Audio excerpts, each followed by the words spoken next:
Well, we're here. It's the it is happening. The rally in DC is happening, and I'm just setting up stuff here. This is not this is not going to be an overly produced thing, but we've got a couple live streams over here on the other monitor, and we're getting ready. So I'm just going to set up the share screens and everything, and you'll be able to see what's going on. Logan Exhales is streaming on Twitter, and it looks like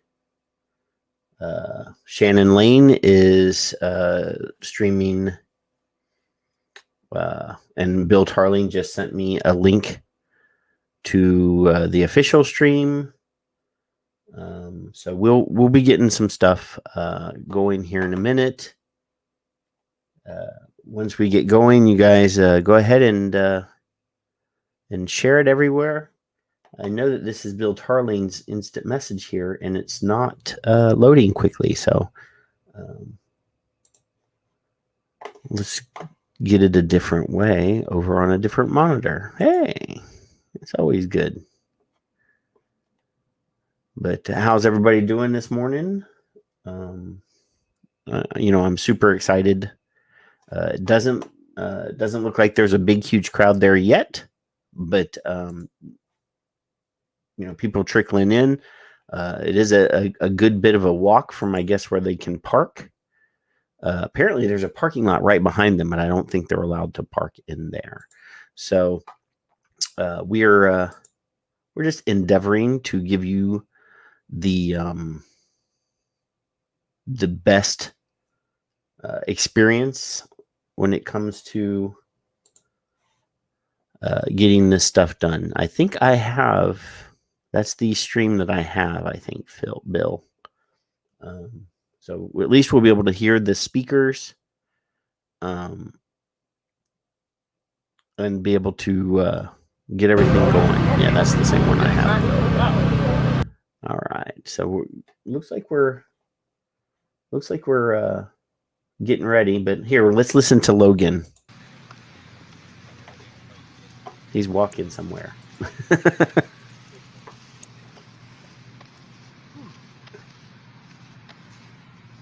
fat for this.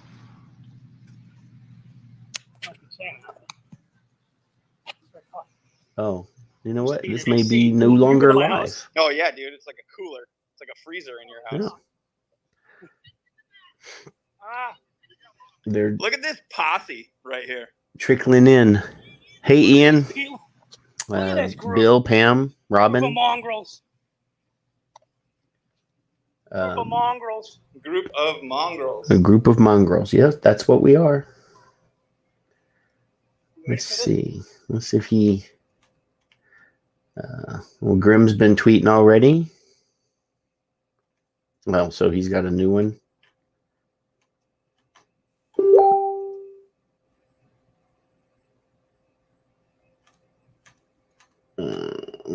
Hey, there's me. I guess I could just do Logan.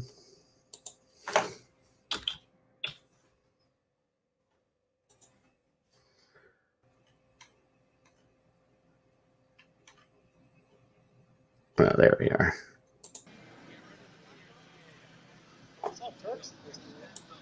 Is Turk here? It's in DC. Oh, I would assume if he's not here, he's coming.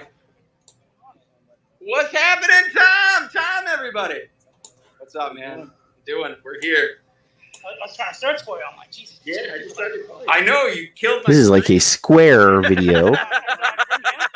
A lost phone here with a screenshot of a. So, we are, like I said, we're not there, so we can't make shit happen until it happens. But we can look at some other stuff. Let's see.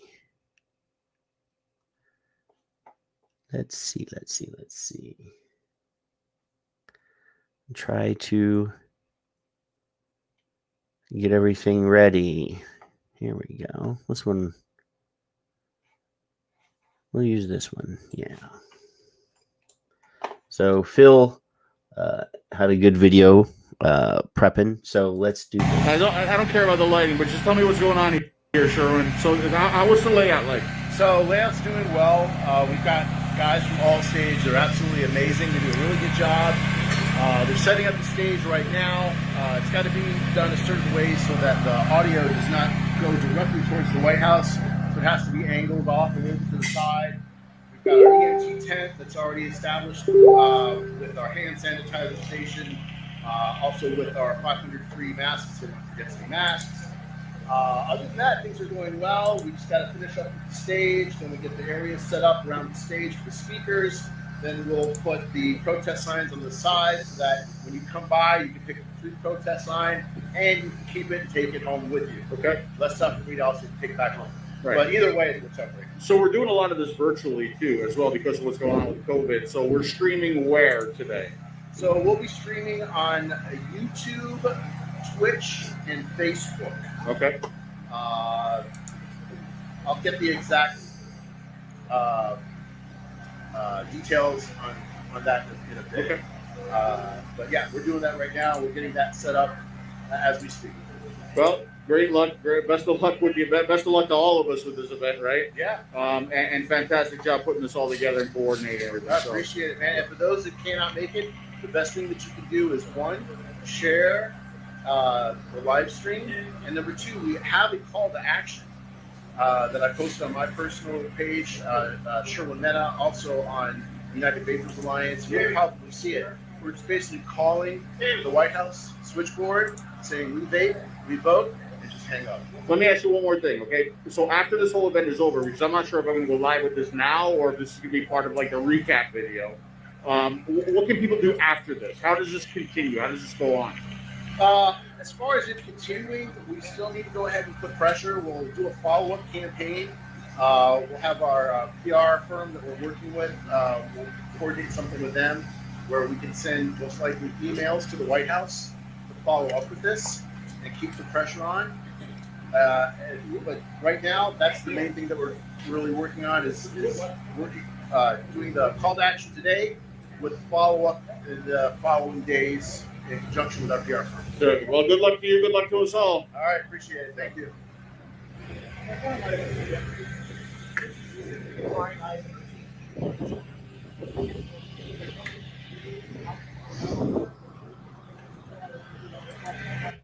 So that was obviously filmed earlier. It looks like more people are showing up and getting ready.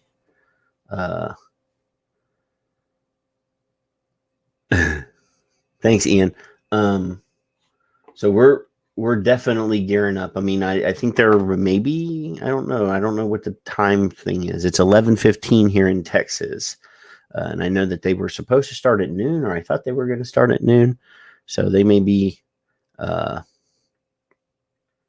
getting ready. Hey, that must be Vita News. Vita News is there. So they're going to have like really better video than what we're providing for their videos. But hey, we're going to get out what we can get out while it's happening. That looks like Dom there with the camera.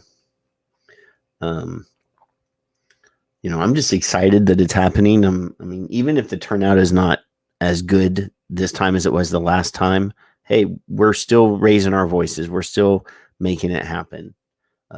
Those people that were able to go should definitely be thanked and congratulated for being able to do it. So, like I said, we're just getting ready. No speakers have gone to the podium. This is live, and we're waiting. That's the worst thing. So while we're waiting, you could go and do the UVA phone call to action, which is happening right now as we speak. They're asking everyone that can't be there to go to the phone and pick it up and call the White House. Say we vape, we vote, and hang up, and do it again, and do it again, and do it again. If you're not there, you can't be counted. So get yourself counted a different way. And if that means making a phone call, which is easy, anybody can do it, then do it. Because, this is it. I mean, this is our stand. People don't quite understand the value of, raising your hand and standing up and saying, no, we're not just gonna lay down and die. We're not gonna lay down and let you take our choices and our freedoms away. So here, this is it. Call 202-456-1414. Wait for them to answer. Say, you know what? We vape, we vote, and hang up. It's that easy. They actually do have a thing where you can go to UnitedVaporsAlliance.org/news and auto tweet this call to action.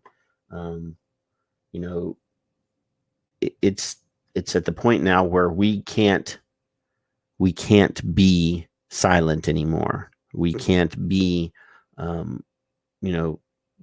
ready to accept whatever they say as the be all end all. It's ridiculous that we've gotten this far. We should never have gotten this far. We are literally begging for the privilege to save people's lives. Like literally begging, please let me save people's lives. Please take my money so I can save people's lives. This is ridiculous. Some of these people have everything that their entire life savings, their entire income, their entire future in this industry. Those of us that aren't in the industry, it's ridiculous. Those of us that have made this choice, we're basically laying down and letting the government make all the choices on what we eat, what we drink, how we put things into our bodies. These are our bodies. I mean, this is ridiculous. So yeah, we're not gonna lay down. We're gonna be active on Twitter all day. This is live streaming on Twitter. So if you go on Twitter, just share the stream. If you're on YouTube, I know that Rob and Ian are both in YouTube. Or not, yeah. Share the YouTube on your Facebooks. Just spread this as much as possible. If you don't want to share mine, share the official one. All right. You guys ready? All right, let's do this. Thank you for coming to the second Save the Vape Rally. We all know why we're here, but let's go ahead and get this started the right way. I'd like to go ahead and introduce Winship. He will be singing the national anthem for us.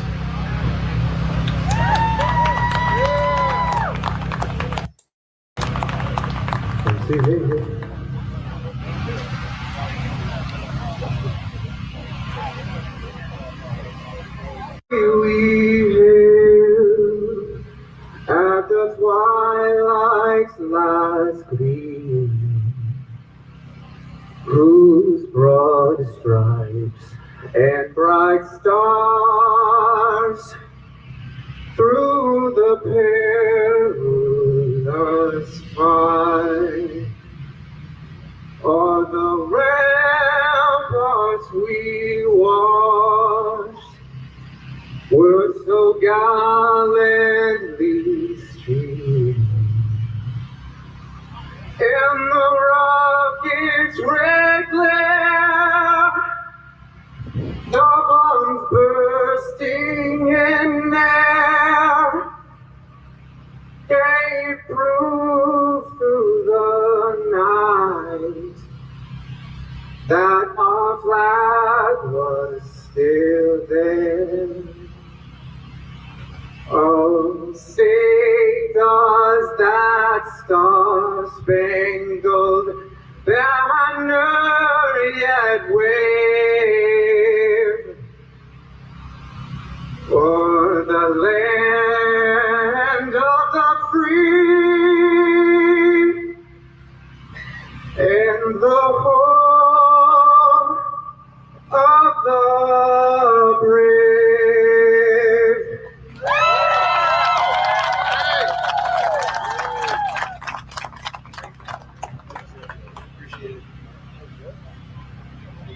Everyone give Winship a big round of applause.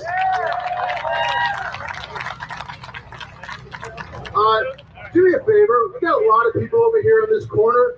If we could kind of like shift it all over here in front of the stage, that would be awesome. Try to practice some social distancing while you're at it at the same time, but that would be great. Awesome, thank you folks.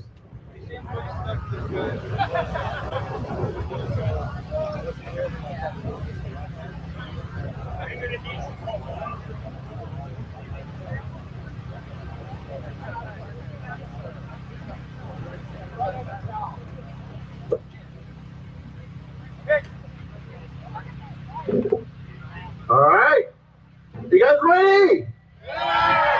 All right, let's go ahead and do this. You guys know why we were here. We were here last year, and we went ahead and we moved the needle. We got notice, and we're doing it again this year because we vape and we vote.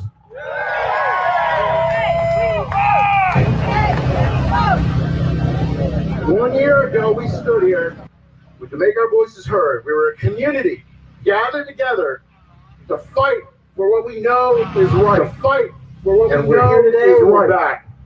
And we're fighting for our freedom of choice. Fighting for the truth. Our freedom of choice.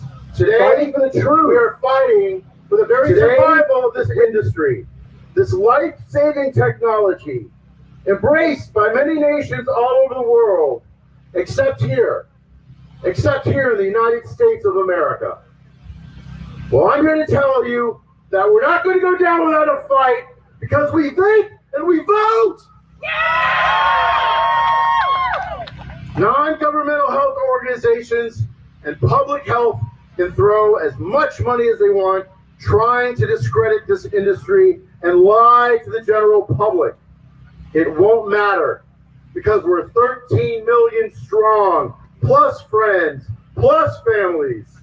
The majority of us are single-issue voters. That is why we are here today. We'll be here tomorrow, and we will be there on Election Day. In 5 days, the crushing FDA pre-market tobacco applications are due, September 9th. If we do nothing, tens of thousands of small businesses will close shop. But what is most sad is that the FDA promised that they would help small businesses and did nothing. They lied. Well, I'm here to tell the world that we are here to do something about it. If we do not see changes, then we will make the change on Election Day, November 3rd. But all is not lost. There is still hope. And we rely on the thoughtful ears of this president. He heard us last year, and I pray that he hears us today. After September 9th, things can change.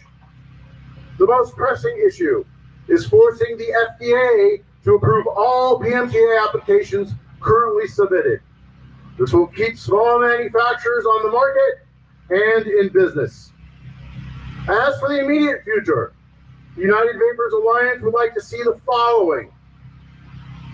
1, remove tobacco authority from the FDA. The Supreme Court DACA ruling now gives the presidency broader authority regulating tobacco. There is no reason for FDA to regulate tobacco. They need to be approving drugs for their friends. Number 2, replace Tobacco Authority under Health and Human Services with small business representatives included at the table, or a new agency that includes small business representation. Number 3, streamline the approval process to allow small businesses to compete with big tobacco. Look to Europe and the Tobacco Product Directive for guidance. The current system is rigged for big tobacco. Small manufacturers cannot afford the millions of dollars for testing. Mr. President, your platform was based on less regulation and supporting small businesses. We are holding you to this promise. In the hours to come, you will hear from many different speakers. Some will be activists, some are manufacturers, some will be consumers, telling their heartfelt stories. But we will have one thing in common. We are willing to fight for this life-saving technology. This is our final stand. We won't go quietly, we won't surrender, we will hold our ground, we will make ourselves heard. We're 13 million plus friends, plus family. We will survive because we vape and we vote. We vote. So, thank you very much. I'll go ahead and introduce our next line of speakers. But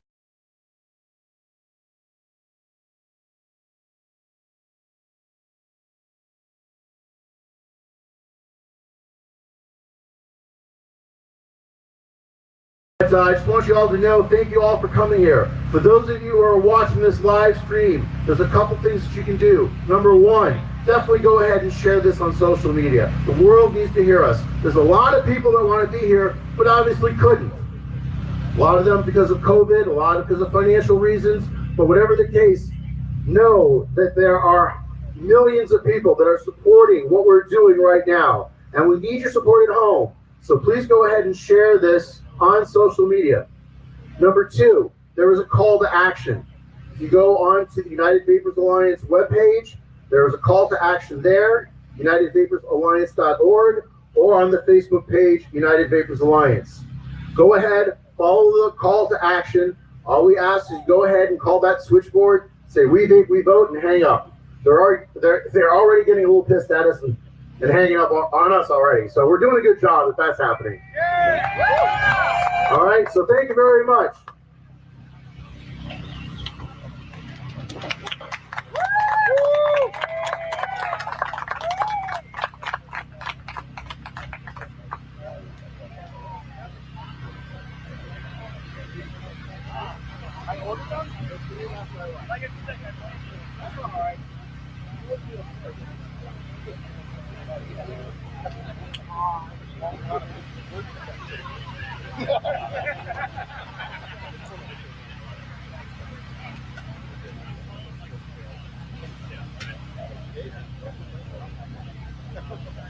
All right, I'd like to go ahead and introduce our next speaker. His name is Timothy Olsen. He's a consumer. And again, you're going to hear a lot of consumers up here talking about their heartfelt stories. And I think that's important because how many of you started off as consumers? All of us did.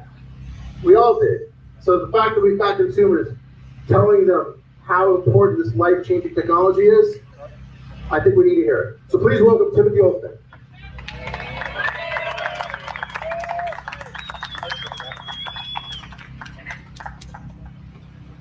Hello and welcome. Yeah, what I want to talk about is unity, community, and vape day. I mean, we came together in a way no one else ever has in the past, as far as I'm concerned. I was here last November, and just the feeling alone from being in the crowd last year, I know you can feel it now. It's something different than anything else we've ever experienced before. So, you know, we have a uniqueness about us. Community differs from other communities such in ways that we're driven by, health, prosperity, and trying to increase our health benefits, by choice, unlike other forced areas of, regulation. Family, treatment in the community is, it's hard to read, even with shops and manufacturers. Name another community where you can go into your local vape shop, and talk to a person and you feel like you're talking to a family member that's helping you out. You're not going to see that in another community. No other business works in that way. And self-regulation, bottle safety caps, cutoffs or your regulated devices and stuff. We implemented that ourselves. We didn't have to have regulation teach us to have a safer product and safer means of getting that product to you. That's something completely different than we've ever experienced before, again, in another industry. So we were ahead of the game for the government stepping in and trying to regulate us. We're beyond what most Chinese regulations are allowed to do in this country. Harm reduction, one thing about harm reduction is this place is it's not anti-harm. It's not 100%. It is a reduction of harm. Like as the Royal College of Physicians said, 95% less harmful than combustible cigarettes. But they're changing that number to 97, maybe even 98% as of recently. That's something else too. 95%, that's a big number. That's not a little tiny bit more than, smoking a cigarette. And it's a very effective way to quit smoking. So, safe versus safer is that right there. It's, the air you we're breathing right now is not 100% safe. So you can never say anything's 100% safe. So 95% is really close. Potential implementing the PMTA without non-streamlined regulation. The PMTA interpretation, because of the wording, is very loose. We don't know what it even means by what they have. They don't know what it means, and we know that. We've seen it in the past, like last year when we were fighting for it. They do not understand what they're regulating, and until they have that in place, it's not even intelligent for them to try and regulate something they do not understand. The interpretation, the end of the hardware ingenuity. Think about 10 years ago. We had Cigalikes. That was basically it. Look at what we have now. If they do the PMTA process, we are done. What you have is what you get if they decide to do it in hardware as well. You won't have the chance to have a better product that's safer for you, easier for you to use, or available as well to the new consumer or the consumer that is in a place they can't get it. The end of creativity and selection of e-liquids. How many people had to find their own flavor to find it? Maybe tried a few times before you found it. Because you tried with tobacco usually first, usually fails. Then you have to find it. Like we all know, some people use root beer or custards to start off. If they implement this, that means you don't have the freedom to have people making these new liquids for you to get a chance to get on the on-ramp or continue your journey into a safer lifestyle. What does this mean for future? Difficulty in obtaining our products. We're going to have a problem with getting anybody new on. As it is, just with the media alone, we have issues trying to get people to start vaping and quit smoking now. What's it going to be like when they press a regulation that makes it look even worse in the eyes of the people that don't understand what this product does? Smaller companies right now and stuff are struggling during the pandemic. This is not a time to implement something that's going to shut down these smaller companies when they just can't afford the PMTA process. Maybe under normal circumstances, without the pandemic, they might have been able to save up, but they're hurting right now. This is not the time to implement an extension for these people. At the very least, if not a streamlined process, is necessary in order for them to continue business. Ultimately, the consumers will be most affected by this because of the lack of choices, the overall choices of the reasons of vape to succeed as an alternative to smoking.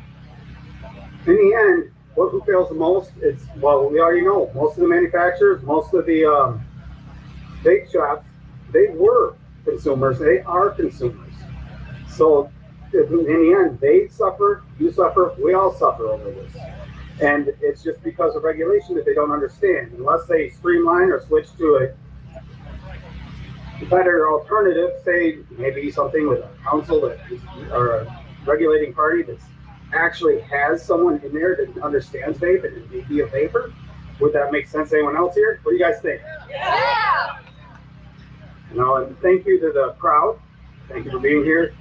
Anyone that on the streams and replays, to the UVA for setting this up and putting this on, advocates, speakers, the industry, as well as the consumers and supporters in the world, because we all know just the vapors aren't dealing with the health. You got family members that are happy that you're living a life, healthier lifestyle. You're not going to have cancer because of the vape. If you have COPD, we've seen it reversed in this situation. Tell your stories to people. Let them know your story. That's the most powerful thing. When I go to hearings, that is actually something that's really made my voice heard more than normal. Is telling my story.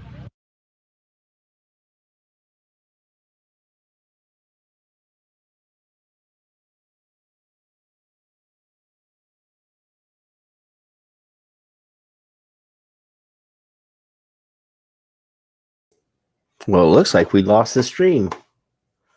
We're going to have to find another one.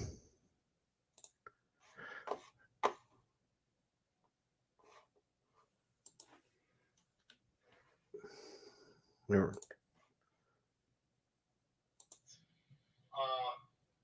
proud of her. She's done some amazing work in her state. Well, it sucks.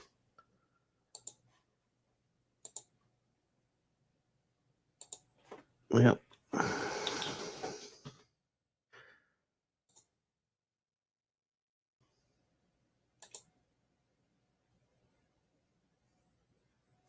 Don't worry. We're going to get it. We're going to get it.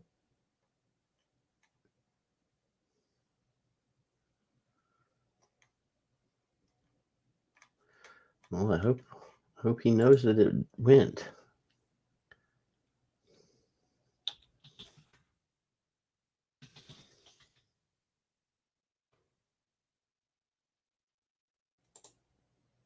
Come.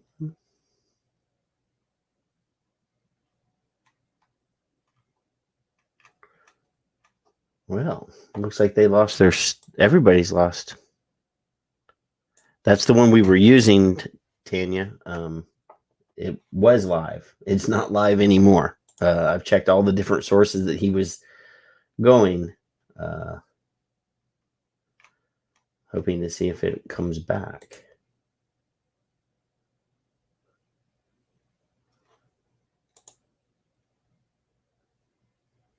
Or somebody else gets one.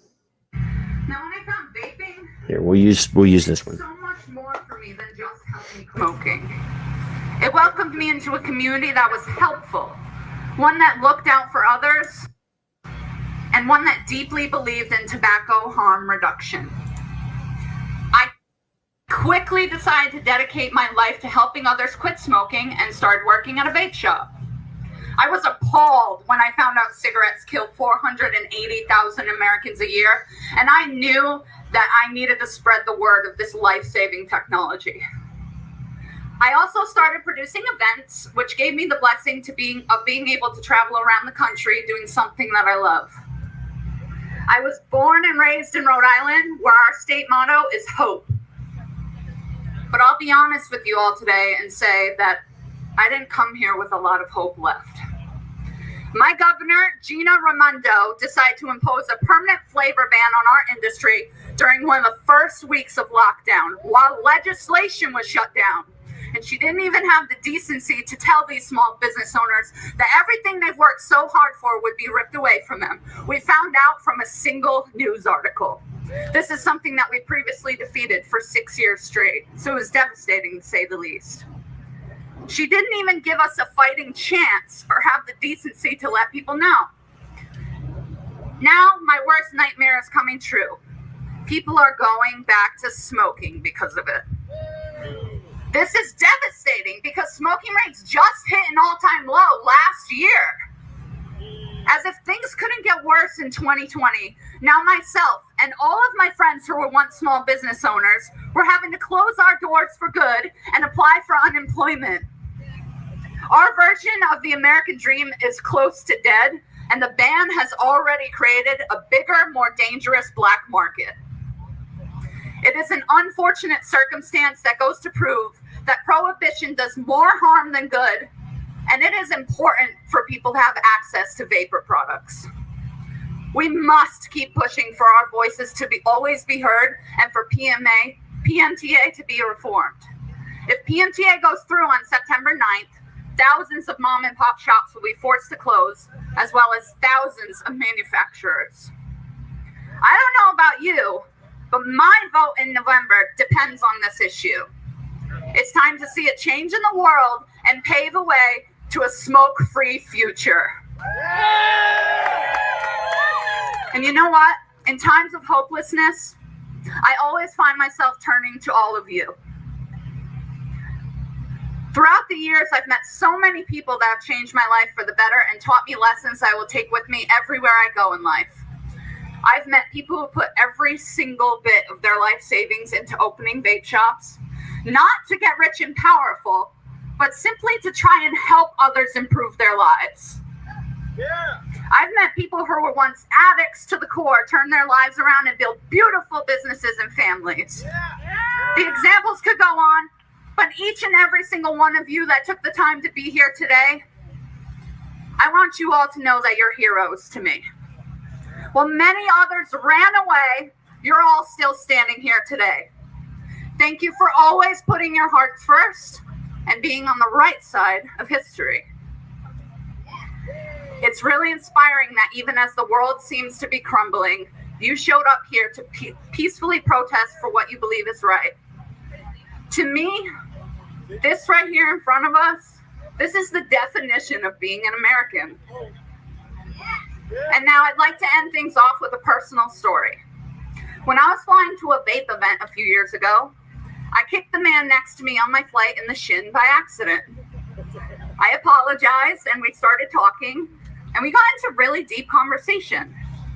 I opened up to this man about my experiences in the industry and the war that we've been fighting with big tobacco and the government. He shared stories about his life, and I shared stories about mine. He was a very kind man and even grabbed the bags of the people behind him at the end of the flight to help them. Come to find out, this man was Mick Mulvaney, the White House Chief of Staff. But before I knew who Mr. Mulvaney was or what his title was, he told me that I needed to be a voice for my industry. I never thought in a million years that I would end up taking his advice and be here speaking to all of you today. I only hope that this story can inspire some of you to keep pushing and have your voices heard too. Don't you ever forget that we, the people, built this industry. Not big tobacco, not the government. We did. This is our industry. We made history and we save lives every day. And that is something to be proud of. Thank you for the wisdom, the courage, and the inspiration that all of the people I've been able to meet because of this industry have blessed me with. And thank you to all of the American heroes who showed up today. May our voices be heard by the president to help reform PMTA. And may God bless the United States of America. Thank you. Kara Tibbetts. Awesome. Give Kara Tibbetts a big round of applause. That was awesome. All right, our next speaker is a manufacturer, small to medium-sized manufacturer who's going through the struggles right now of what the PMTA truly is. So he's got some personal experiences. Please, I'd like to introduce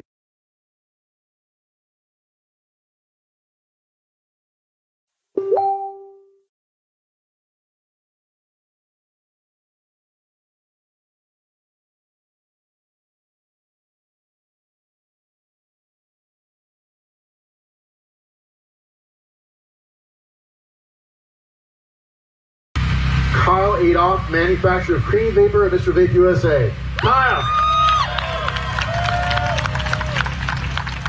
Good afternoon, everybody. All right, this is like my third speech I've ever done, so I'm a little nervous. My name is Kyle Adolph. I'm one of the owners at Mr. Vape USA, Marketplace and Cream Vapor. I've been involved in the vapor industry since early 2013. I'd like to share a little bit of my story with you. I started using chewing tobacco at the age of 21 and started smoking at the age of 23. I come from a long line of tobacco users. Both my parents smoked, my uncles, my aunts, grandparents, everybody in my family. Growing up, I was the sneaky kid in class. My parents smoked in the house. I can remember coming home from school in tears one day because I had been made fun of for smelling so bad. I also remember vowing to myself to never pick up a cigarette. What did my parents do? They started smoking outside. They didn't quit. Nope, that was not an option for them. I'd watched them try to quit before with little success. I'd seen my dad cold turkey, chewing gum, nicotine gum, even medication. Sometimes it would work for a couple weeks, but the end result was always the same. They would pick up a cigarette again. I held strong to my personal vow of not picking up a cigarette for many years, but sometime in my early 20s, for one reason or another, I started using chewing tobacco and smoking cigarettes on occasion. Well, on occasion turned into a pack-a-day habit before I knew it. Would you even expect it? I chose the exact same cigarettes my father smoked. I had grabbed the smoking torch my family possessed for generations, and I was off to the races with it. In 2013, I was introduced to an e-cigarette while at a meeting. That experience left much to be desired, but I saw the potential. I got a glimpse of the possibilities of this incredible technology. From that moment on, my passion for vaping was lit. I started working at a local vape shop and began teaching myself how to make liquid. A few months later, a few friends and I started a company. There were 5 of us at first. We didn't have a lot of money. None of us had ever ran a company, let alone started one from scratch. We were driven, we were motivated, and most of all, we believed in this technology. So we went for it. I can say it was probably one of the best decisions I ever made. Over the years, our company has seen its shares of difficulties. Nevertheless, we have always continued to move forward. What started as 5 owners is now down to 2. We have been fortunate enough over the past couple of years to grow into a new office, warehouse, hire some amazing employees, most of whom still work there to this day. This industry has always had its speed bumps and battles, but the last 12 months or so have been especially hard. Flavor bans, high tax increases, and negative media onslaught after onslaught. Honestly, there were times last year where we barely made ends meet. There were weeks where we did not know we would make payroll. It was day after day of stress and worry. We kept our heads down, the fight in our hearts, and we kept marching forward as best as we could. This year brings its own set of issues, and one major one is just a few days away. On September 9th, the vapor industry as we know it may change drastically. September 9th is the FDA's deadline for filing and submitting the pre-market tobacco application, the PMTA. To be honest, this application process has been anything but manageable. The current PMTA pathway was not intended for small manufacturers and businesses to venture through. The limited testing facilities available, the extreme high cost to navigate this, and other testing, legal fees after legal fees, and so on and so forth. We have worked tirelessly to put together what we feel is a great application with the resources we do have, but even then there are no guarantees. We have been promised a pathway to market for small business like ours and so many others, and here we are 4 days before the PMTA deadline with no such pathway in sight, only broken promises. So here we stand in the 11th hour, together as one. We have fought long, we have fought hard, and I know many of us are tired. However, we will not ever give up. I've seen what this technology can do. We have seen what this technology can do. It can change lives. It has changed mine. It has changed my family's. It changed my whole family's life for the better. There are 13 million former smokers who depend on this alternative, and so many current smokers who deserve that same choice. So Washington, I hope you are listening. If we do not get some kind of PMTA reform, small business across the country will be greatly impacted in an extremely negative way. That ripple effect will be felt far and wide, far beyond just the vapor industry, far beyond just the e-liquid manufacturers and the local vape shops. Many secondary industries and businesses will also be impacted by this. The negative impact will stretch everywhere and will hit like a ton of bricks.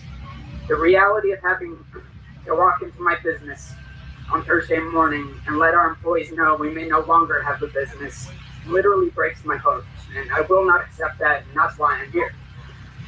We need your help, Washington, urgently. We need reform. We need a pathway that is reasonable and feasible.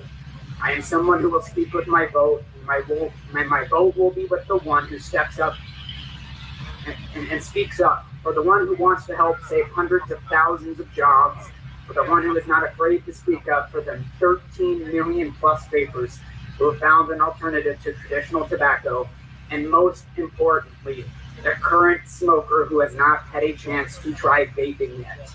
We owe it to them. So in closing, we vape and we vote, and let your voices be heard. Thank you, everyone. Big round of applause for Kyle. That was a great speech. Our next speaker has been a defender of this industry for quite some time. He's a manufacturer. He's also the previous executive director for Safada. Please welcome Mark Anton.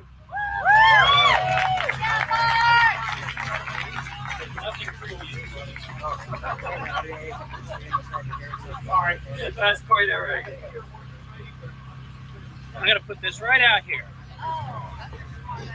Hell yeah.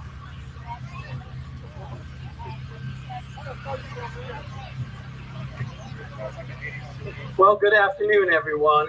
I'd like to thank the United Vapers Alliance, all the hard workers that put this together, and most of all, you for coming out to such an important rally to speak and have your voices heard on such a tremendously important subject. As Sherwin said, my name is Mark Anton. I've been in this industry for over 12 years now. I'm the executive director of the Smoke-Free Alternative Trades Association, and I'm also a manufacturer. Today, we've come to unify our voices against an egregious action by the FDA, one that will close down our access to the products that help us in our fight against smoking. While many businesses have struggled with the requirements of the PMTA, Safada has performed an integral role in participating in a sharing group of over 1,500 companies that are working on their PMTA submissions. An arduous task, to say the least. We've also developed and encouraged businesses to join our responsible industry network, because that allows for the marketing and the post-market surveillance of businesses who apply for the PMTA. But now I'm going to get into the meat of my speech. This is really directed to Mr. President Donald Trump. Mr. President, you have the opportunity to correct a travesty, an injustice by the FDA. We don't want your empathy.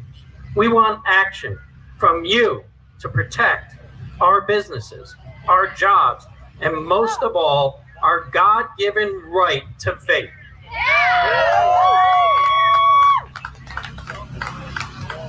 We demand reasonable regulation, not draconian rules made up in an ivory tower by the FDA, who refuses to come and meet with us, talk with us, understand what it is we are doing here. We're trailblazers, entrepreneurs, job creators, and most of all, Americans. We demand, on behalf of the millions of American smokers, business owners, and workers, that you take action today. For the last 12 years, our industry has developed, produced, and continues to sell life-saving products that the consumer has embraced wholeheartedly. Flavors save lives. If the government works with us, together we can be unstoppable. You've seen this industry grow from nothing, from cigalikes to 14 to 16,000 vape shops, to thousands of e-liquid manufacturers. This didn't exist when I started in 2008. Now, every one of you is helping someone quit smoking. Yet, there's 480,000 plus Americans who die every year. This is the pandemic, and you need to take action now.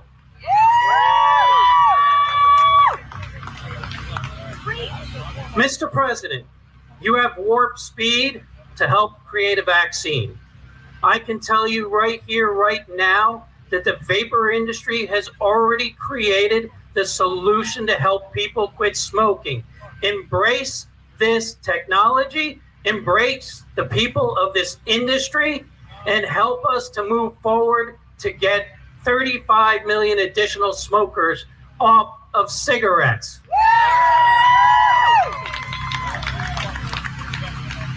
Sorry, old technology. Mr. President, you will be responsible if you do not act for killing hundreds of thousands of jobs and tens of thousands of small businesses. You're a businessman. You know what it takes to function in today's society. You know that the FDA and the regulatory bodies are burdensome. They're impossible for the small business owners. They don't talk to us. They don't help us. So we will remember on November 3rd the actions or inactions of what you do for our industry. And on that, I'm going to encourage all of you with a chant with me for We Vape, We Vote. We vape, we vote. We vape, we vote. We vape, we vote. We vape, we vote. Thank you very much, everyone. It's been a pleasure to be here, and let's keep fighting. We're not done yet.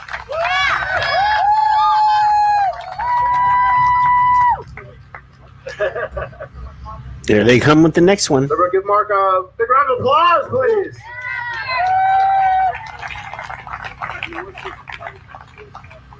Our next speaker is an attorney who's done incredible work for the vaping industry. He comes in with a unique perspective on how we can win this fight. Please welcome Greg Troutman. Hello, Vaping Nation! I gotta tell you, I didn't think we were gonna get to do this today. There's not as many of us here today as there were in November. I guarantee you there's a lot of people watching virtually. Our voice is being heard. And I've got some good news I'm going to share with you here in a minute. You all did something last year, early this year, that was truly amazing. That doesn't happen very often. You took the President of the United States from here on a position, and you moved him here on a position. How did you do that? By showing up. By showing up. By making your voices heard. By not shutting up. Every time Trump had a rally, guess what? We had a rally too. We had a rally too. When we were here in November, we had no seat at the table before that rally. And after that rally, we had not one, we had 3 seats at the table. Tony Abboud, Greg Conley, and Paul Blair. And let me tell you, they were beasts. They everything that was put at them, they put right back. Okay? We moved the needle. I don't know if you know this or not, but when Trump went to Florida for Christmas, guess what? We were there too. We found out his motorcade routed his golf schedule. And guess what? There were PMTA protesters and flavor ban protesters every day where you drive past us on the way to and from the golf course at Mar-a-Lago. It was enough that the White House press corps was even tweeting about us. That was when the January 2nd guidance came out. Okay? We moved the needle. We had momentum. And then guess what? COVID. It sucked all the air out of everything we're doing. We couldn't do rallies. We couldn't get together. A lot of the stores and manufacturers had to shut down. Unfortunately, we've lost a lot of them. They're not coming back. We've still got a lot of people around. This is why this election and We Vape, We Vote is so important, because here's the good news. Within 60 days, there's going to be a case filed down the road here in the U.S. Supreme Court challenging the deeming rule. Yeah. If that case wins, the FDA gets its nuts cut off. It would take Congress to have to fix the issue. There would be no regulation of this industry at the federal level. We don't want that. And trust me, the people in this city's heads would explode if that happened. Okay? This is why We Vape, We Vote, and this election is so important. Because the people that get elected to Congress this November, and whoever gets elected to president, would get to decide how that course goes. Do we want people in office that are going to adopt something that's even worse than the current deeming rule? That's why this election and who you vote for is so important. We Vape, We Vote is important now, and more important now than it's ever been before. So we need to let the man over here hear us today.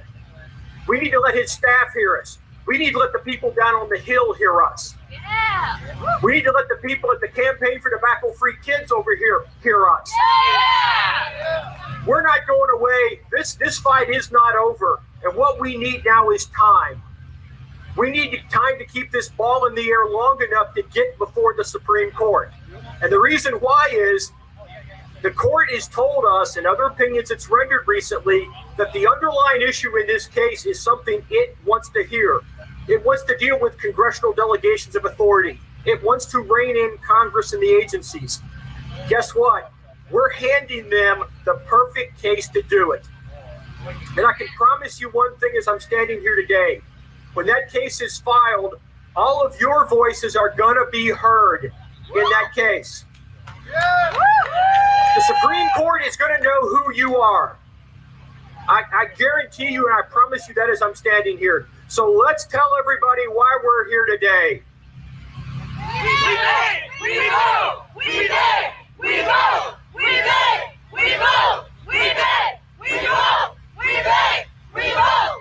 We vote! We vote! And when you go vote in November, you're not speaking just for yourself. You're speaking for the 498,000 people that died last year from tobacco, and died the year before, and the year before, and the year before, and the ones that will die this year, and next year, and the year after. You're not voting just for yourself. You're voting for them too. Let your vote count. Make it mean something. Tell your family members. Tell them how important this issue is. This election is pretty clear. One side has told us how they're going to stand with us, and the other side has told us at least they'll talk to us. Okay? I'm not telling you how to vote. That's your choice. But the issue is pretty clear how the parties come down and how the candidates come down. Make your vote count. It's very important for you and for everybody else you know and love. Let's go vape and let's go vote. Yeah. Yeah. All right, give Greg Chapman a hand. Big round of applause. That was awesome. All right, our next speaker is Tim Andrews. He is from the Taxpayers Alliance and from the Australia Taxpayers Alliance. He's from the other side of the pond, ladies and gentlemen. Please welcome Tim Andrews.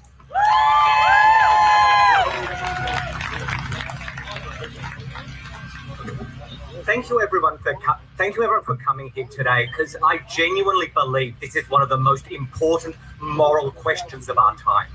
And I don't say this is an exaggeration. If the vaping industry is killed, then millions of Americans will die an preventable and avoidable death. That is what is at stake here. It is at stake at not only thousands of small businesses and the hundreds of thousands of people who depend upon them. But it is the millions of lives that will end if we do not get this policy right. And what could be more moral and more important than something like this? Now, as I was introduced, I'm from the Taxpayers Protection Alliance here in DC, and people ask, what made someone who normally works in tax policy get so passionate and so worked up about vaping? And it was meeting vapers. It was hearing their stories. And I wasn't that interested at first. And then I started hearing people tell me how their lives were saved. I remember one of the first vapers I met telling me how they couldn't get out of bed without coughing up phlegm for half an hour. And within 3 years, they were running half marathons. I remember speaking to people who were told they had years to live and are now in better health than they've ever been in their entire lives. And this is what people want to stop. This is what bigots who hate smokers so much they want them to die, want to smoke, want to stop. And see, despite the fact that we have the science side, they don't care about that. The taxpayer-funded lobbyists against us just don't care. This is why it's so important for We Vape, We Vote to come out and to spread our message and to tell our stories. Tell them to our family, tell them to our friends, and to make sure that the people who make a difference know. Because it's not the journalists, it's not the reporters, it's not the fake scientists pushing junk, fake science in the media. It's going to be the people who live just a couple of 100 yards down that way and work in that building who will make the difference in the end. And when it comes to the vote, this isn't rocket science. If on one side of it you have a candidate who wants you to die and another candidate who wants you to live, it's pretty obvious who you're going to vote for and why vapers are single issue voters. There are more vapers than the margin of error in every swing state in the United States. Vapers can and will change the election if only the people in power actually realize how powerful we all are and the importance of we vape, we vote. So it's not just about how you'll vote. It's about actually getting them to understand this. It's about calling your local representatives. It's about calling your candidates. It's about calling the media. It's about writing to newspapers, telling your family, tell your friends, and get the message out. Because if vaping can and will change the election, we need candidates to come out and stand up and be in support of vapers. We need them to say that the PMTA process, which will destroy almost every single vape store in the US and will lead to millions of people going back to smoking deadly tobacco products, needs to be destroyed and put in the bin. We need policies that stand up for vapers' rights and for vapers' businesses and for the people who have spent their lives fighting for vapers to be able to have access to the products that they want. Thank you again, everyone, for coming here. It's an honor that I was able to speak here today. Please go out, take action, not just on election day, but every single day between now and the election to make sure everyone knows the message, we vape, we vote. Thank you. We vape, we vote. We vape, we vote. We vape, we vote. We vape, we vote. We vape, we vote. We vape, we vote. All right, give Tim Andrews a big round of applause, please. All right, our next speaker, consumer and also a member of the Georgia Smoke-Free Alliance. Anyone here from Georgia? We got some Georgia people over here. Please welcome Peter Sowers.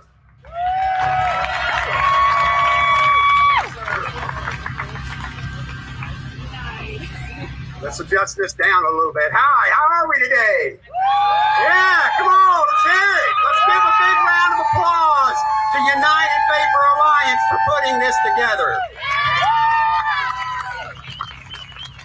I'm so honored to be here in front of so many people that I've looked up to and respected for the last 8 years.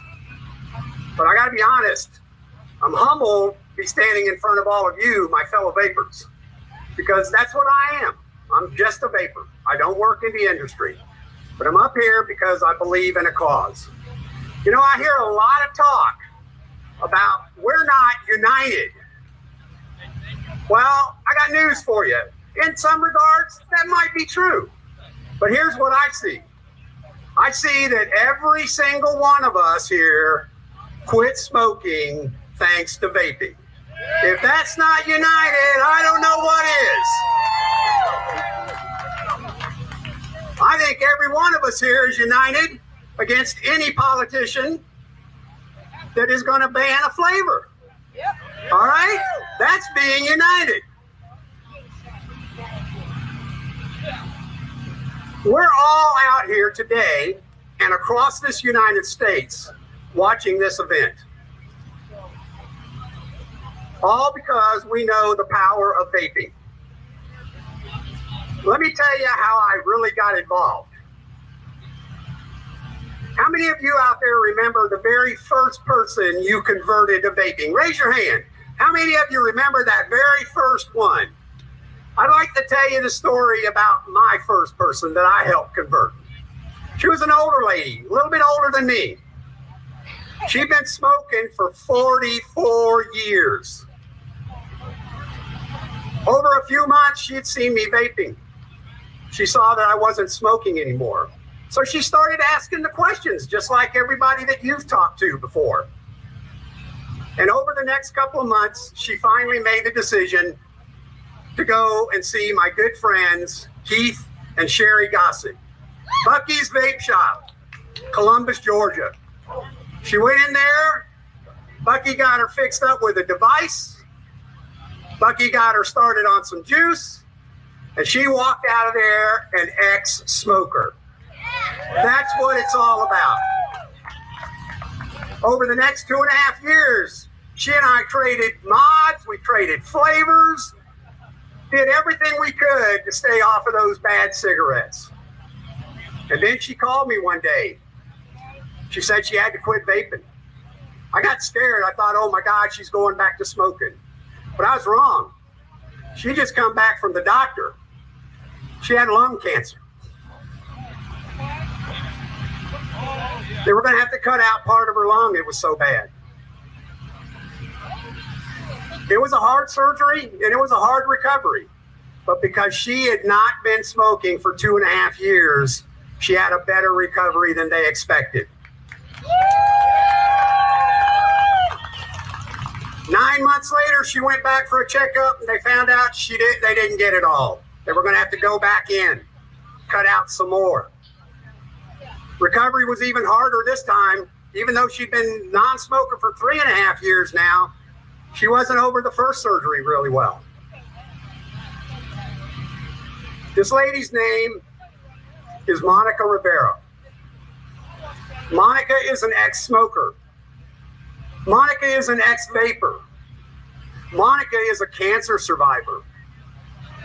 Monica Ribeiro also happens to be my twin sister. That's why it's personal to me.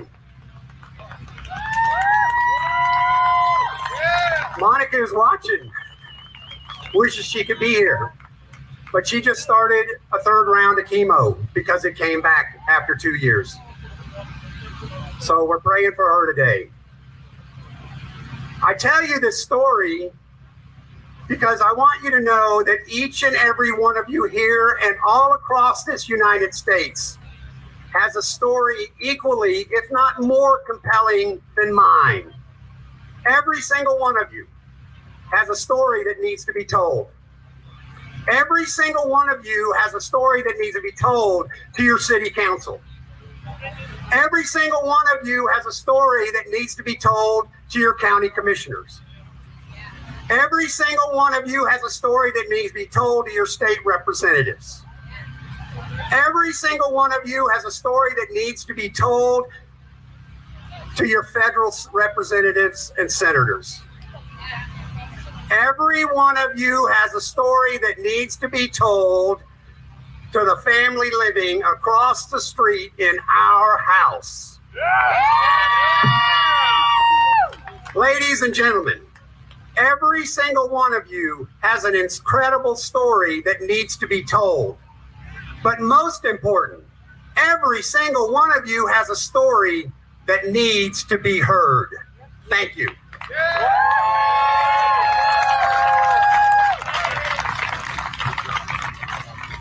Big round of applause. That doesn't tear you up. I don't know what will. All right. Our next guest, she's a rock star, in my opinion. Love her to death. She is the vice president of the Rocky Mountain Smoke-Free Alliance. Please welcome Amanda Wheeler.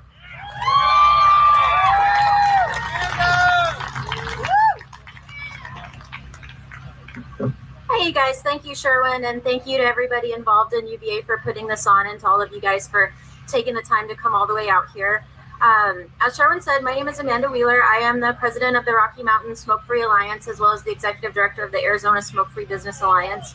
My husband and I own J-Vapes e-liquid based in Prescott, Arizona. We have 5 vape shops in Arizona, Colorado, and Oklahoma.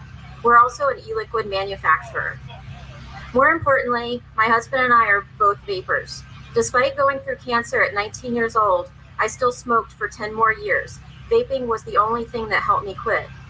Our business was started in 2011 with the mission of helping other smokers quit combustible cigarettes. Over the years, we have been radically successful in this mission and have helped tens of thousands of adults quit smoking. But now the FDA is telling us that if we don't spend millions of dollars on testing for PMTA applications, we will lose everything we have spent a decade building, and our customers will no longer be able to use the products that so radically changed their lives. The Trump administration recognized an opportunity to save thousands of small businesses across the United States. Earlier this year, the president issued an executive order requiring federal agencies to identify burdensome regulations hindering economic recovery and propose modifications or waivers for the purpose of promoting job creation and economic growth. One FDA regulation that must be on this list to alter is the pre-market tobacco application that would destroy 14,000 small vapor businesses like mine across the country. We can all acknowledge that over-regulation can be the death knell for so many small businesses. At no time in our history is that more evident than right now. The gist of the PMTA regulation lumps small businesses in with big tobacco. Their approach places vapor products under tobacco regulation, although nearly no vapor products actually contain tobacco. Most, if not all, small vapor businesses view themselves as a safer alternative to combustible tobacco. We're dedicated to getting adults off combustible tobacco and stopping youth access. My company is succeeding at this mission. Recent survey data from our customers shows that our average customer age is 49 years old. 88% of our customers have quit smoking entirely. 78% have been cigarette-free for more than a year, and over 45% have been cigarette-free for more than 5 years. It's one thing for our industry to believe our products are safer, but we're not alone. First on the list is FDA themselves, the very government regulatory agency that lumps our businesses in with big tobacco. They want to regulate vaping like tobacco, even though they know it's a safer alternative for adults. The FDA said they view products like e-cigarettes and other forms of novel nicotine delivery to provide a potentially less harmful alternative for currently addicted individual adult smokers than combustible tobacco. But despite FDA's position, despite the fact that they know these products are safer, they still plan to enforce these draconian PMTA requirements. Unfortunately, their inconsistent and arbitrary regulation of PMTA compels vapor and e-liquid manufacturers to submit a new application for every single nicotine product we want to continue selling. And if we don't submit a PMTA by next Wednesday, all of our products must be pulled from the market. While vapor manufacturers are required and actually do adhere to the highest safety standards, we also want to provide the safest and best products available for our customers. Regrettably, PMTA applications on average cost between $5 and $10 million per product. For my business, which has over 2,100 products, the cost to comply with this regulation would surely put us all out of business. The FDA is asking small businesses to foot the bill once again. Talking about over-regulation, the FDA is merely saving big tobacco because it is only big tobacco that can afford all of these testing requirements. Small businesses lose again.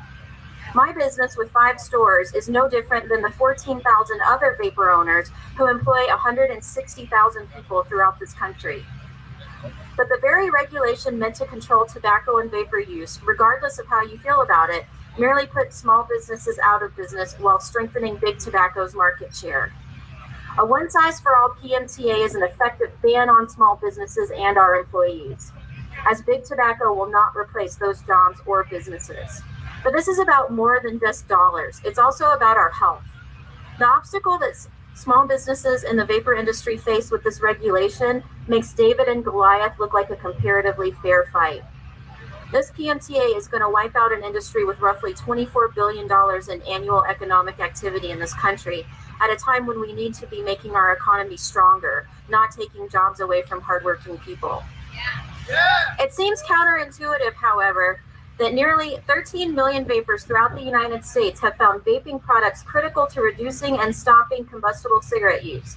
It's working as cigarette use continues to plummet across nearly every American demographic. We've succeeded at what we set out to do, everybody here. Effectively banning vapor products by destroying the industry through regulation would only drive adults back to smoking cigarettes and reverse all of the good that we've done in the last decade in this industry. Across the country, hundreds of small businesses have made a Herculean effort to submit as much information for PMTA as possible. However, most of these applications fall short on the multi-million-dollar testing requirements. It's highly unlikely that my 5 little vape shops will put the big guys out of business, but the regulation the FDA is considering only goes one way. It saves big tobacco and kills small businesses. I believe this runs counter to the president's recent executive order. Ours is an industry worth saving, and now there's an easy way to do so. Our industry is asking President Trump and his administration at HHS and FDA to acknowledge that one size does not fit all when it comes to PMTA. We are calling on the FDA to create an attainable, streamlined PMTA pathway for small businesses, as we have been promised for over a year without results. The fate of 14,000 businesses and 13 million vapor votes is on the line. As you can see, we're all watching. When we go to the polls in November, we will remember which candidates defended our rights, and we will also remember who stood by and did nothing. We vape and we vote. Thank you all for joining us today. We're all in this together, and together we will prevail. In the words of Kara, God bless America. We vote! We vape! We vote! We vape! We vote! We vape! We vote! We vote! We vape! We vote! All right, give a big round of applause for Amanda. All right, our next speaker, he's Director of Consumer Freedom for the Reason Foundation. This is his first time speaking here at one of the events for the rally, but he's a staunch advocate and defender of our industry. Guy Bentley. Guy Bentley.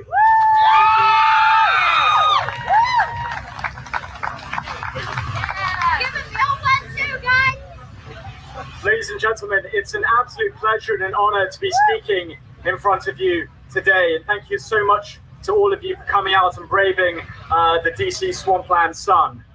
And I can say it's a particular pleasure to be speaking at a protest and a rally in this town that is not asking for a subsidy, that is not asking for a bailout, that is not asking for protectionism, but simply for the right to compete on a level playing field in a free market with those companies that have billions of dollars and the best lobbying operations in this town.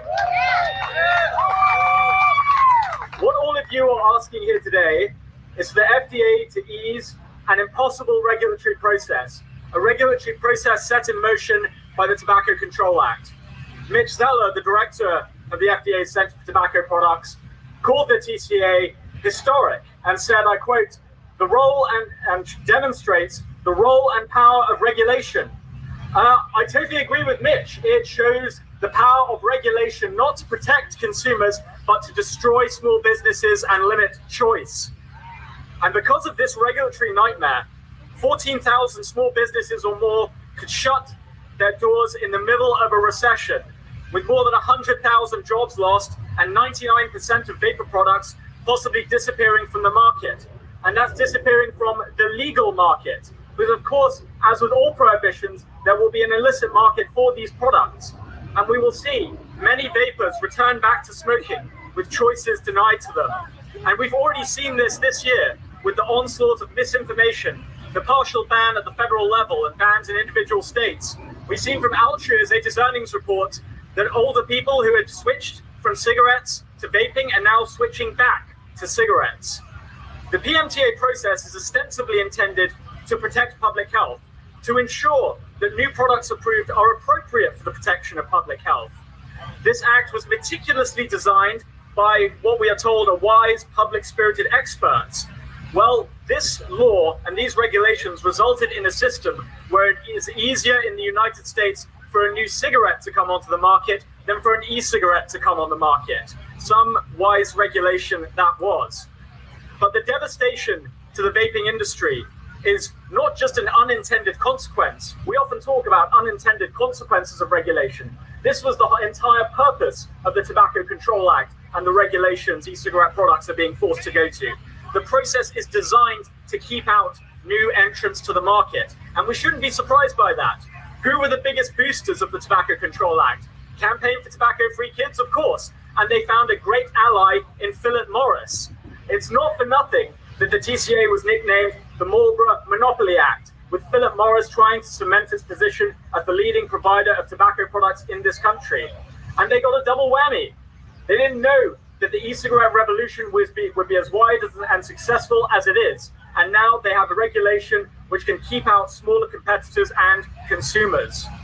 Now, nobody here wants to ban any other competitor of a safer, reduced-risk product, be it from a tobacco company or otherwise. All people are demanding here is a regulatory process that doesn't bankrupt you for having the temerity to compete. Contrary to the claims of the advocates of PMTA process, this will do nothing to protect youth from tobacco products. As the data from the Centers for Disease Control and Prevention shows, it is not the availability of flavors, product design, or even advertising why youth experiment with vaping products. It is curiosity and peer pressure, a story as old as the hills and applies as much to alcohol and marijuana as everything else. Now let's not forget where e-cigarettes came from. They were not invented thanks to a government research and development grant or even from big tobacco. It was because of a Chinese pharmacist called Hon Lik who almost 20 years ago invented a way for himself to stop smoking. And what he did sparked an innovation revolution that created tens of thousands of businesses across the world, improved products, and millions of ex-smokers.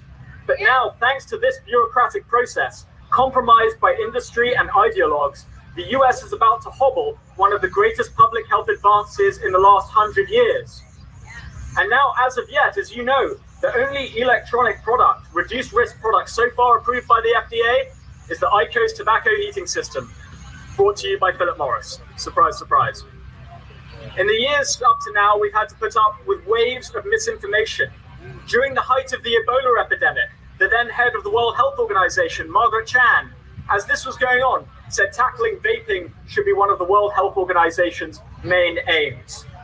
We heard that vaping would renormalize smoking. It didn't happen. We heard that vaping was going to be a gateway to youth smoking. We've just seen the latest figures. Youth smoking has never been lower in the history of this country. And now you can set your watch by these false claims. Now we hear that vaping is more likely to give you COVID. This study was debunked literally within an hour of its publication, and yet is being cited as fact by the New York Times as recently as yesterday. What you're protesting here is not just against a minutiae of government regulation. This is about demanding that people who choose a safer alternative to cigarettes will not be the latest in the long line of victims of America's longest war, the war on drugs. Because this is no doubt a crusade to put nicotine as exactly part of that war on drugs. Last year in Congress, Matt Myers, the head of Campaign for Tobacco-Free Kids, said he was opposed to the legalization of marijuana. And he said most people in tobacco control were as well. So anybody else who thinks they don't have in this fight, and we think we've made progress in tackling the war on drugs when it comes to marijuana, the exact same groups who are trying to crush this industry today will be trying to crush the legal marijuana industry just as soon as they're able to through the exact process that we are protesting here today. Now, I've seen, as many of you have, the consequences of switching from smoking to vaping in my own family. My mother switched from smoking to vaping several years ago, and now she just passed her 70th birthday.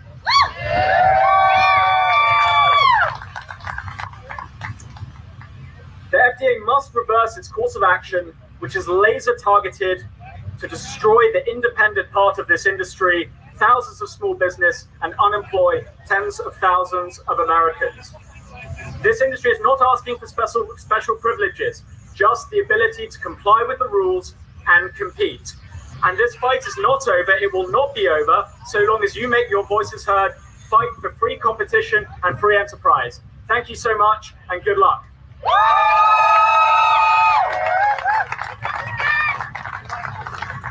Guy Bentley. All right, let's give a big round of applause, everyone.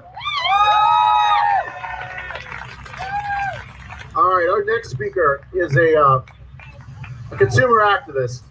He fights passionately for this industry, and he speaks directly to in the cloud comp scene, particularly in the Georgia area. Please welcome Akil Palmer.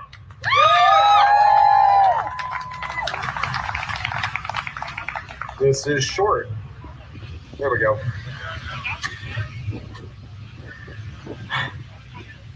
DC, thank you for having me. Thank you all for being here. Again, my name is Akil Palmer, and let me quickly make a couple of things extremely clear. I'm not a stakeholder in this industry. I have no skin in this game. I don't own a vape company. I don't own a juice company. I don't any of that. I just don't. I'm an average consumer like most of you. It's hard as a consumer to come out and speak when there are so many others that have such passionate stories, such incredible losses due to the gross and negligent overreach of the FDA. To see people that I know personally, when I go state to state, when I compete, when I travel, to see them all shutter their doors because of this nonsense is incredibly stupid. I don't understand why any of this should exist. We are the ones that made this industry.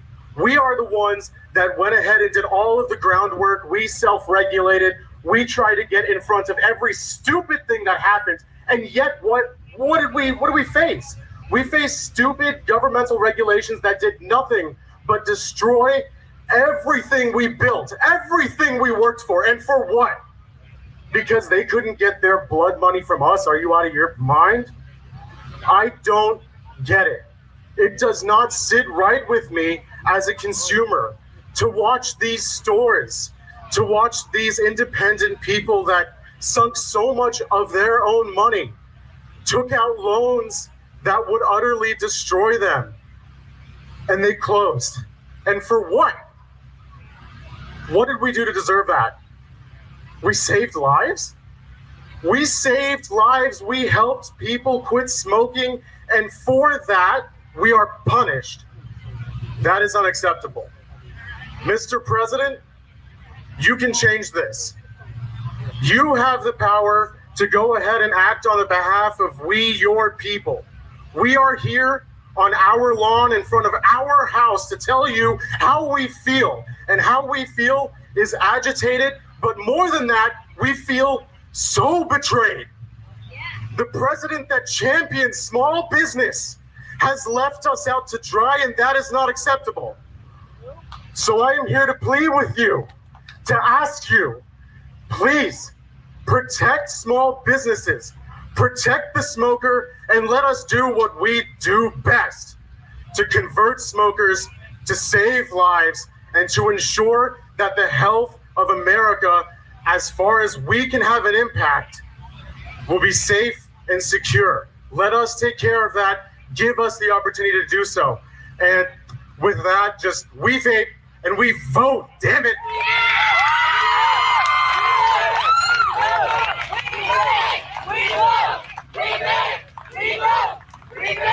We vote. We vape. We vote. We vote. Louder. They don't hear you by there. In the back. We vote.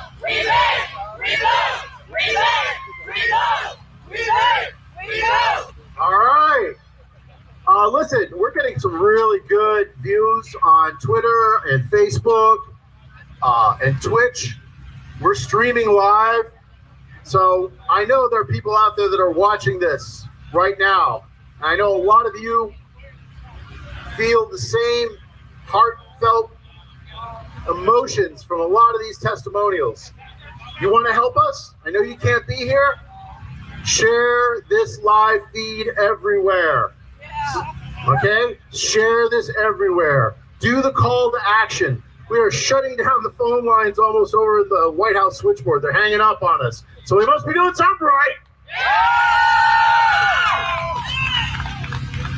So our next speaker is a consumer. He's based, or was based out of New York, was it? Yeah.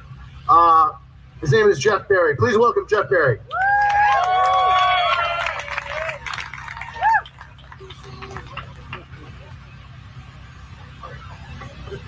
Thank you, everybody, for coming out. Sherwin kind of got it a little backwards. I was a small manufacturer. I did have 3 shops in Pennsylvania in 2016. I had 3 shops in New York and right up to last month. What we're trying not to do, why we're here, is to have what happened in New York, in Rhode Island, and New Jersey, and Massachusetts, not happen everywhere else. So I stand here before you because there's still hope. There's hope, there's choice, there's chance, and there's change. I did not want to chance that I would not be able to see my children grow up. That's why I started vaping in 2009. I believed in this product. I believe in what it does. I believe in what it can do still. I changed my whole business plan, my whole life when I discovered vaping. I was a small business owner. I did logistics. I did shipping and delivery and stuff like that.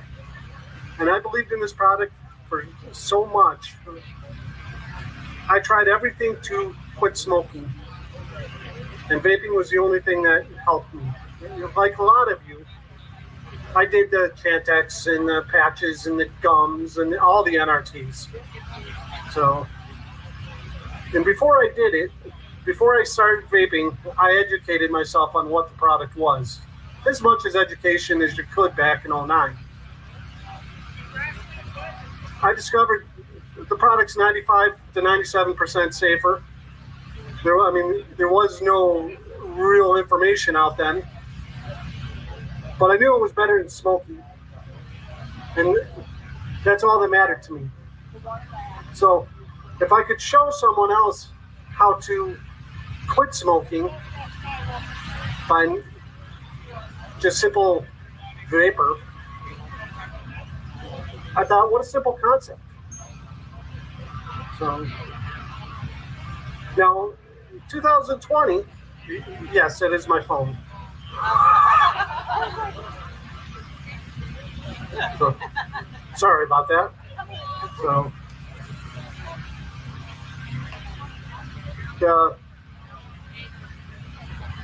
as a manufacturer, small manufacturer, I did some of the things that were asked of me by the FDA.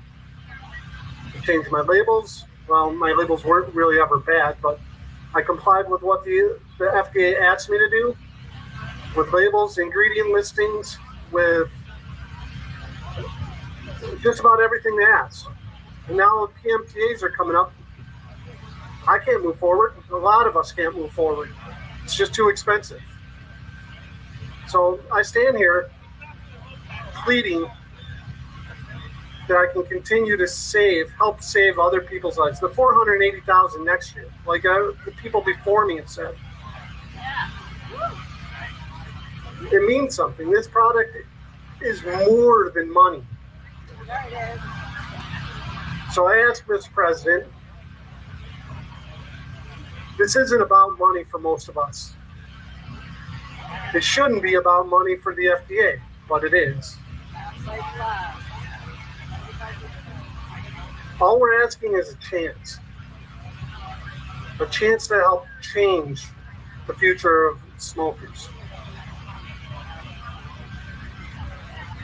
That's it.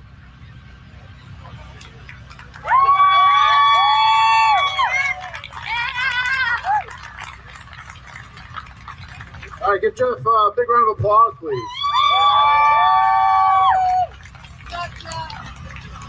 All right, our next speaker, ardent supporter of our industry, hand in hand,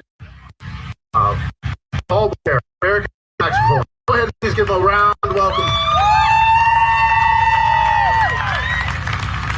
Paul Blair. It's great to be back. My name is Paul Blair. I'm with Americans for Tax Reform. Hopefully many of you are familiar with the work that our organization does, but we are not a vaping industry group. We're not a vaping consumer group. We're a taxpayer advocacy organization. And I handle our work on tobacco harm reduction and have for the last, 8 years or so. Tim Andrews talked a little bit about this earlier, but why are there organizations like Reason or Taxpayer Protection Alliance or the Competitive Enterprise Institute that care about this issue, that care about things like PMTA or care about the regulation of vapor products at the local, state, federal, and even international level? And the reason is because we're motivated by questions around freedom, around questions like consumer choice, around questions about how the free market can solve public policy issues and questions and concerns. And across the country, for years, taxpayers have spent billions of dollars because of the costs borne as a result of smoking.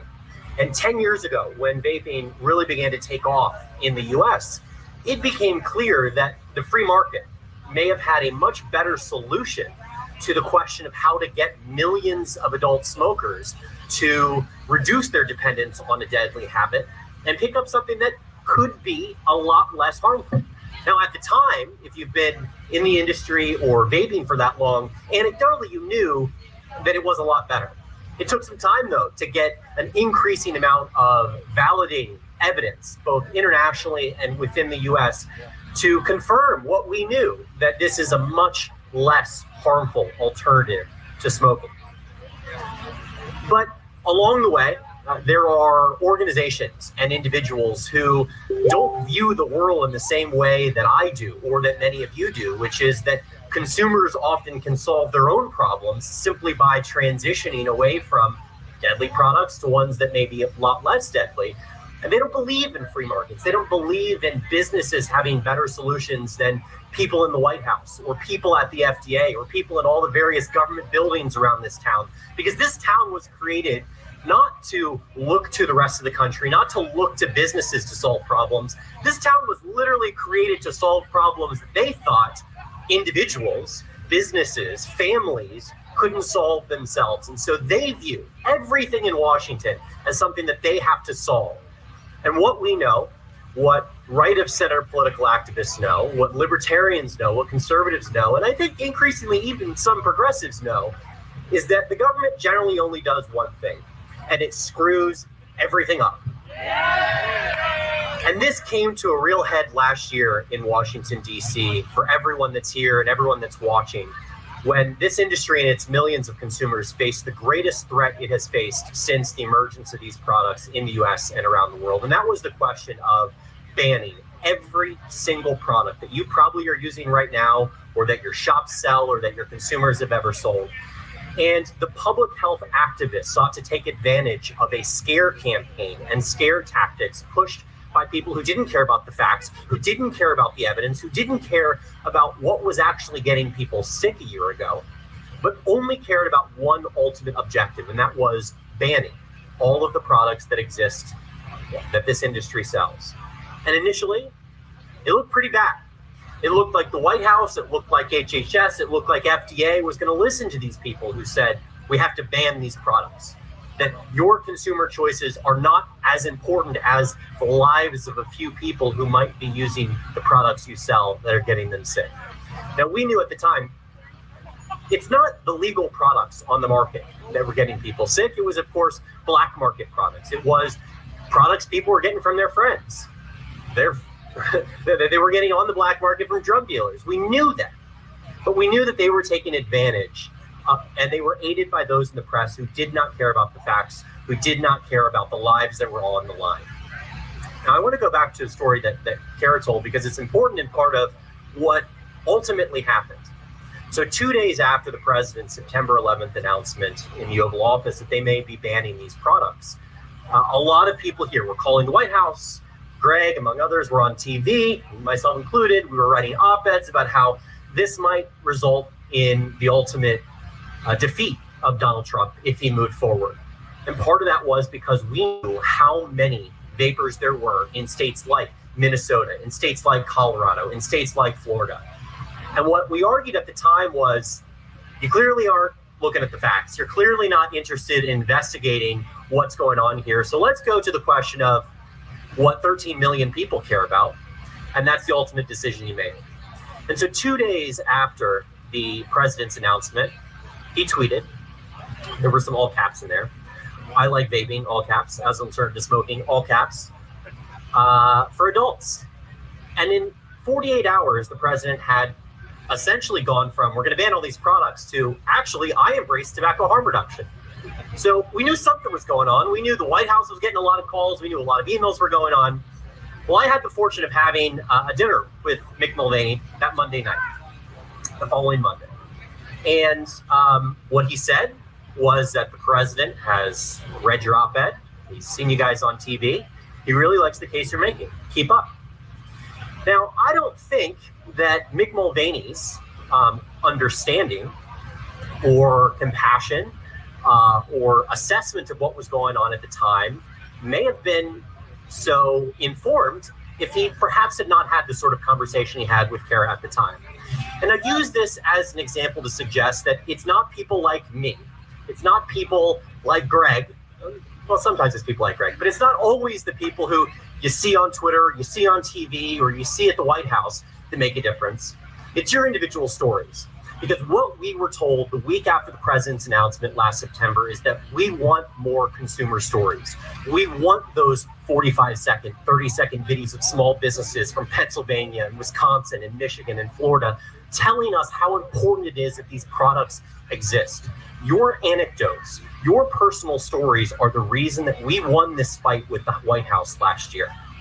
And part of that was not only because you told the story of how vaping had saved your life, but because you told them you were voters, that you were vapors, and that this was your vote-determining issue. And as Tim pointed out earlier, we know that in a state like Michigan, where Donald Trump won by 10,704 votes, not that I know all of the 17 states and how big the margin was across the country and haven't said that 100 times, but that in all of these states, some cases there are more than 200,000 more adult vapors then determines the ultimate winner of the election in 2016. That message resonated because at the end of the day, suburban Karens are not voting on the issue of whether Chad has access to an e-cigarette. That's a funny story that public health tried to sell last fall, but they weren't successful. And they will not be successful in the future. Because 13 million of you and your family and your friends and your neighbors know how important this issue is. And you vape and you vote. But more importantly than that, you're going to have to remain advocates every day for the rest of your lives, because our opponents are funded by people like Mike Bloomberg, who can drop $1 billion to lose a presidential race and it mean absolutely nothing. These people have a lot of money and they will not stop until you quit. And so my message to you is you cannot quit. Regardless of how difficult it is to attempt to go through the PMTA process, regardless of how absurd it is the way that governors treat you or mayors treat you, regardless of pandemics that shut down your shops, whether it has anything to do with vaping or not, you cannot quit because you know that your lives are on the line, your customers' lives are on the line, your family members' lives are on the line, and this is an important issue that is not only a lifestyle issue, but a life or death issue. And that is why I think ultimately you and we will win.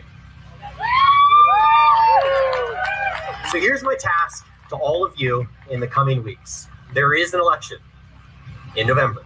And I'm not going to make recommendations to you on who to vote for. You can follow me on Twitter if you really have interest there. But what I will say is that in order for the We Vape, We Vote message to resonate, percolate, and continue beyond this November, you're going to have to do just that. You're going to have to vote, and you're going to have to make sure everyone knows that you voted on the issue of vaping. So if you work in a vape shop, if you have a consumer list, if you know anyone, I want you to begin to register voters in no matter what state you live in. I think that if this industry organized, you could register more than 25,000 voters in swing states without an effort. And the campaigns will notice that. The Biden campaign, the Trump campaign, they will notice that. If you are doing get out the vote drives, if you are doing voter registration drives online, in your shops, however you can, that matters. So it's not only about making sure that you vape and you vote, but that all of your friends, all of your customers, all of your family members do the exact same thing.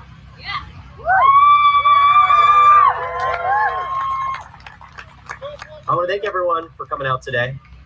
It is often difficult to look at everything going on and have optimism about the future. But I will urge you to look back to September 11th, September 12th, September 13th of last year, and think about what this industry faced. That within 30 days, every product on the market that you sell and you use could have been illegal, but you organized and you activated and you told your story. And working against the FDA or with the FDA is going to be hard. It's going to be difficult, but I believe that we can apply the sort of pressure both to the Food and Drug Administration and this administration that will force them to work with businesses in a way that they haven't in the last 4 years. They've made some concessions. They have not done what we need them to, but I believe that if you continue to press your case, we can succeed. Thank you very much. God bless America.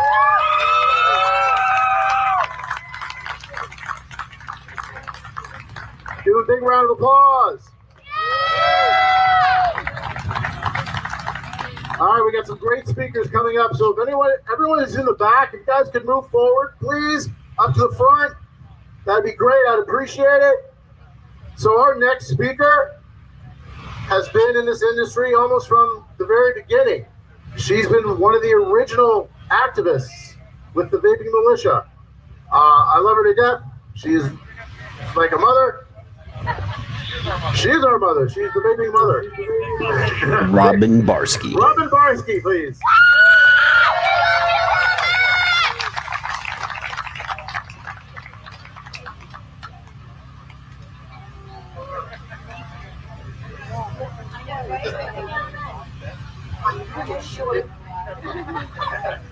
When they first talked about doing this with me, Tristan can tell you I sent him a message and asked him if I needed to bring a step stool.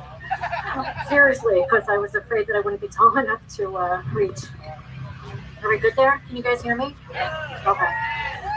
We love you, Robin! Aw, I love you back. So I'm not a political person. I'm just not. But I felt like I needed to bring this with me today just because.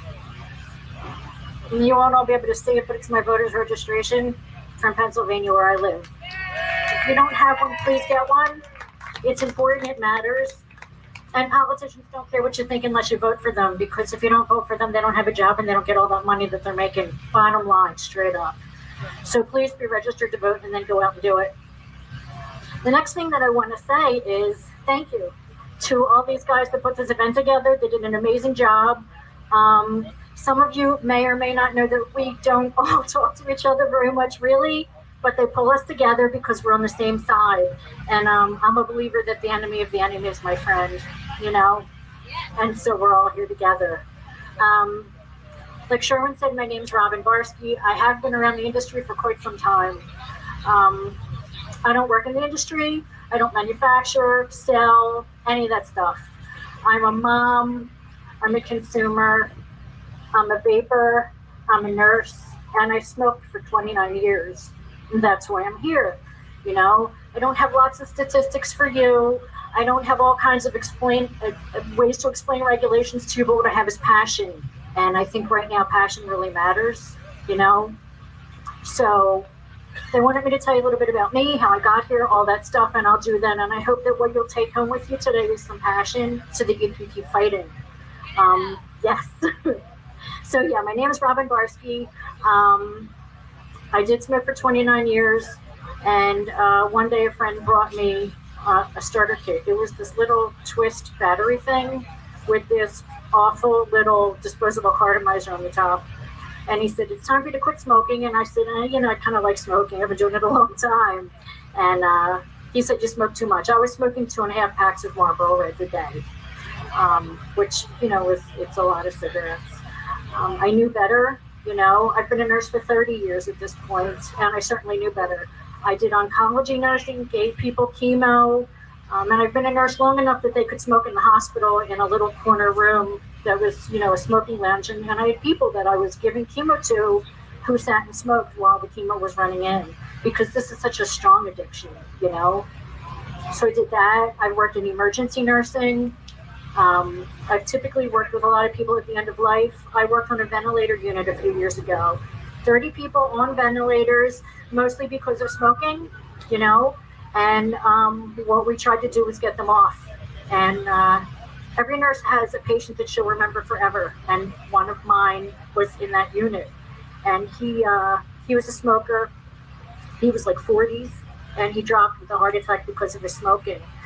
He'd been in the hospital. They put him on a ventilator. They had to put a trach in because he'd been on the vent too long, and that's how we got him. We worked hard, and we weaned him off that ventilator. And when he could get up and walk outside, he went outside, he bummed a cigarette, and he smoked it through the trach. I'll never forget it, because I walked outside to vape, and I liked him. I sat and talked with him for a while, and I asked him if he'd be willing to try vaping, and he said okay, that his wife would be happy about it, and that, if he thought he could quit, that would maybe be a good way to go. He wasn't even aware of it. He was from some tiny little town in nowhere, Pennsylvania. So I gave him a starter kit, and I gave him some liquid. I gave him a bunch of stuff, and when he went home, I gave him a regular mod, and a tank and some coils and some liquid and my phone number. And that was in 2017. He still vapes. So he's a success story to me. He makes me happy. And, a lot of my passion comes from that place, just my passion as a nurse, I think the biggest thing I want you guys to take home today, again, is my passion. I want you to understand how important it is to keep fighting, You got to fight. We've been fighting for a long time. I've been fighting for, next week will be 7 years since I smoked my last cigarette. Yeah, that I didn't want to quit. Literally, my friend Wayne gave me a starter kit on a Friday night. I said no. He said please. I said okay. I'll try it over the weekend. That Monday morning, I stopped at 7-Eleven to buy a pack of cigarettes because I'd been doing both all weekend. Took out a cigarette, lit it, took a drag, and threw it, and never smoked again. This is a miracle to me.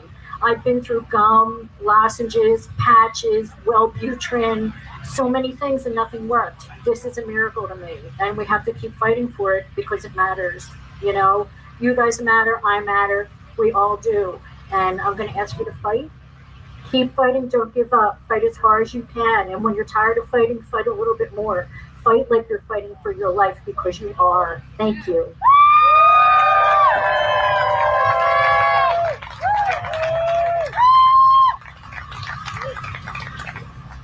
Get a big round of applause. Robin is awesome. She's got tons of experience, and she's always willing to help whenever she can. So, love her to death. All right, our next speaker needs no introduction, but I will introduce him anyways. Everyone knows him as the Vaping Greek. He is the president of the Tennessee Smoke-Free Association, Dimitri Agrafiotis.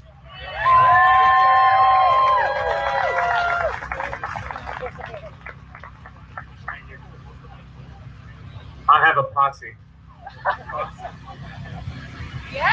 He doesn't know how to operate a banner, apparently.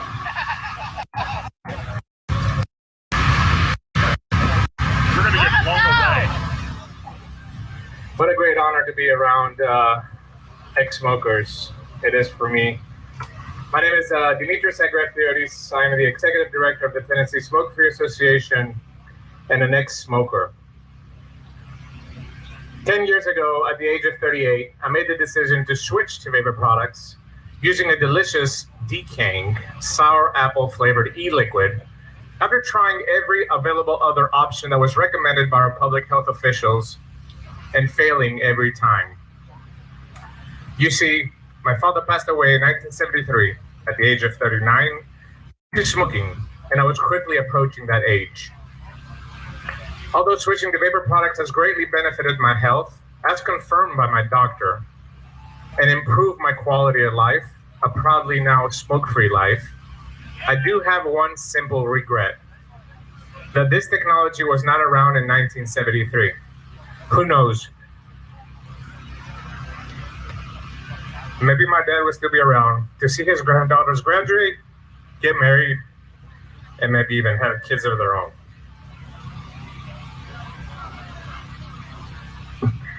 My dad was a statistic in the devastating loss of life every year due to smoke. Cigarette smoking is responsible for more than 480,000 deaths per year. Think about that for a moment. 480,000 people die every year. That's more than alcohol, drugs, and guns combined. It also induces a $170 billion burden in annual healthcare costs for treating illness caused by tobacco smoking. I'm here to tell you today, for years your government has told you to quit or die. For years your government has told you it's easy, just follow their guidance. For years your government peddled the low success rate patches, gums, and Chantix, receiving money from pharmaceutical companies to maintain the failure charade. For years, your government has told you cigarettes will kill you while signing the Master Settlement Agreement, which guarantees cigarettes will always be on the market. For years, your government has been lying to you, including our U.S. Surgeon General, Jerome Adams. You know I was going to get that in there, right? When we finally found a way to quit with nicotine vapor products that emit no smoke, the real killer in cigarettes, nor contain any tobacco, your government wants to take it away. A consumer-driven solution to the cigarette addiction with the potential to change the course of public health, not only in the United States, but throughout the world, is being attacked. The ability to participate in the free market to technologically advance products and make them more affordable, safer, and accessible to smokers is being destroyed by the government. You want to know why? I want everybody to do me a favor. Raise the device that you have here with you, that you brought here to this rally, up in the air. Sorry, we didn't rehearse that. The government is asking small companies to spend a minimum of $480,000 for every component you're currently holding to comply with the PMTA process. That's right. Every tip, every tank, every liquid, every coil, every device, every battery, and yes, every little blue screwdriver. $480,000 minimum for approval by the FDA to protect your health. Who knew that your health had a price? They also, of course, want to protect the corrupt global economy they have created based on the greedy desire for people to continue to smoke and die. I have had enough, and you should as well. It is time for us to take a stand. Who's with me? It is time for us to tell the FDA to do their job as it was intended to and protect the health of the population without having to pay to play. It is time for public health officials to encourage American smokers to switch to vapor products since the science is clear. It is at least 95% less harmful than combustible tobacco. It is time for the Department of Health and Human Services to protect the health of 480,000 humans that die from smoking every year. It is time for us to vote out of office any politician that puts special interests, money, and influence over America's health and small business. It is time, Mr. President, because we vape and we vote. Thank you for having me.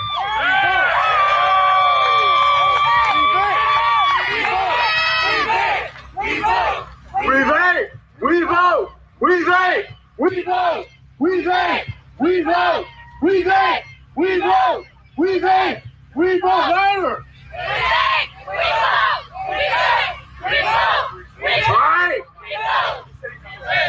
All right. Let's give a big round of applause for Dimitri. Our next speaker is directly behind me. They come in as a pair. I won't get one free. Please welcome Phil DeSardo.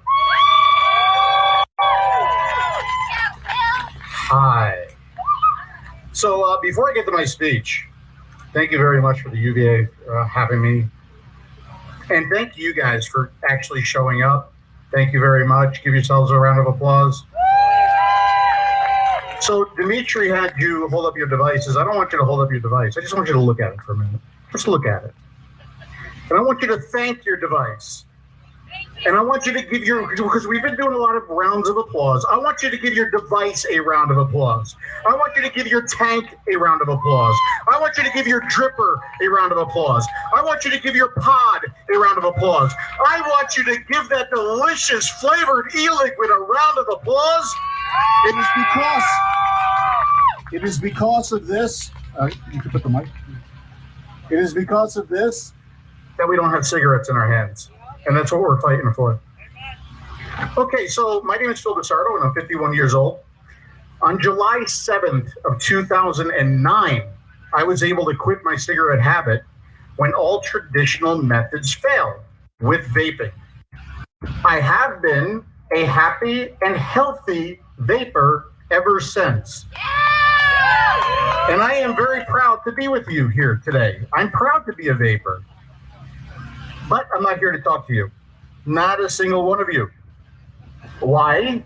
Because you already know the truth. You have already found the path to tobacco harm reduction. I'm here fighting so that your path may continue and so that other adult smokers may find that path. So I'm here today to talk to the general public. I know what a lot of you think about us. We're a bunch of dirty vapors and dirty smokers who don't have any rights, who should just go away and die. But we're not. We're brothers and we're sisters. Yeah. We're mothers and we're fathers. Yeah. We're aunts and we're uncles. We're grandfathers and grandmothers. We're blue collar. We're white collar. We're people. Yeah. We're just people. People who deserve the right to choose and use the product and flavor that works to keep them off of cigarettes. Yeah. You know, the same as you have the right to go into any Starbucks of your choice and have a tasty, flavored, caffeinated beverage of your choice to get through the day, we should have the right to use nicotine in a safer method. So we're just people. We're people who are trying very hard not to die of cancer. And you're making that difficult for us. So today I also want to talk to the news media. I would love to know how many people you are directly responsible for going back to cigarettes because of your misguided, fear-mongering, inaccurate reporting. I would love to know how many people are afraid to give up their cigarettes and give vaping a chance for the same reasons. I would love to know how many deaths you are directly responsible for. Because of vaping, I've learned not to trust mainstream media. And that's sad. So I'm asking you, restore my trust. I'm asking you to be fair. I'm asking you to be accurate. I'm asking you to be honest. I'm asking you to investigate what you're reporting. In other words, I'm asking you to do your, this is where an expletive would normally come in, jobs. And finally, I'm here to talk to the men and the women in the buildings around us, our government. I want to say to them, as adult American citizens, we should have the rights and the freedoms to choose and use a flavor and device that is to get us off and keep us off traditional tobacco cigarettes. Yep. Variety. Yep. It's what keeps people engaged. It's what keeps people off of the cigarettes. But the burdensome PMTA process will remove that variety. Not only that, it's going to cause businesses to close. It's going to cause people to lose their jobs. It's going to cause American manufacturing, American manufacturing to go away. It's going to kill people. We're not smoking. We need our own process. And if vaping is 95% safer than smoking, then that process better damn well be 95% cheaper and 95% easier than the current burdensome PMTA process. We are adults. We are American citizens. We have our rights and freedoms. And here's what I was going to say. We vape, we vote. But I want you to do something. I want you to do me one more favor today. I want to do the chant one more time, but I don't want you to look my way. I want you to look at that house right over there. And I want you to take out all your anger and all your frustration to what they're doing to this industry. And I want you to tell them, we vape, we vote, we vape, We vote! We vape! We vote! We vape! We vote! we vape, we vote, we vape, we vote. Thank you guys. Thank you. Wow. Phil is awesome. And he doesn't know it. Thank you, Phil.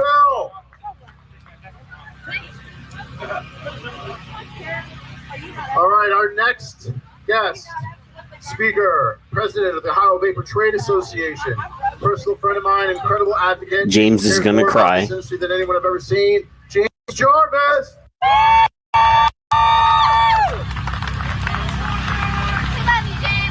Like it.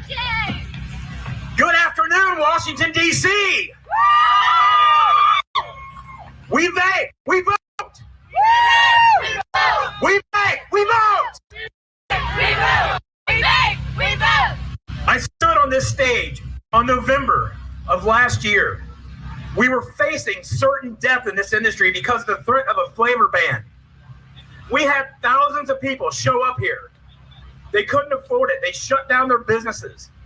They took a couple days. They came down here to support something that has given them their life and their freedom back. Yeah. We came down here to tell the president at that time that we vaped and we vote. The message is still the same.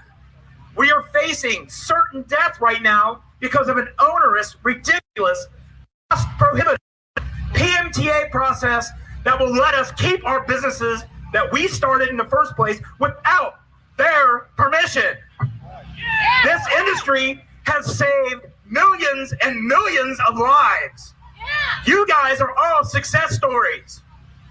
I am not. I did not smoke.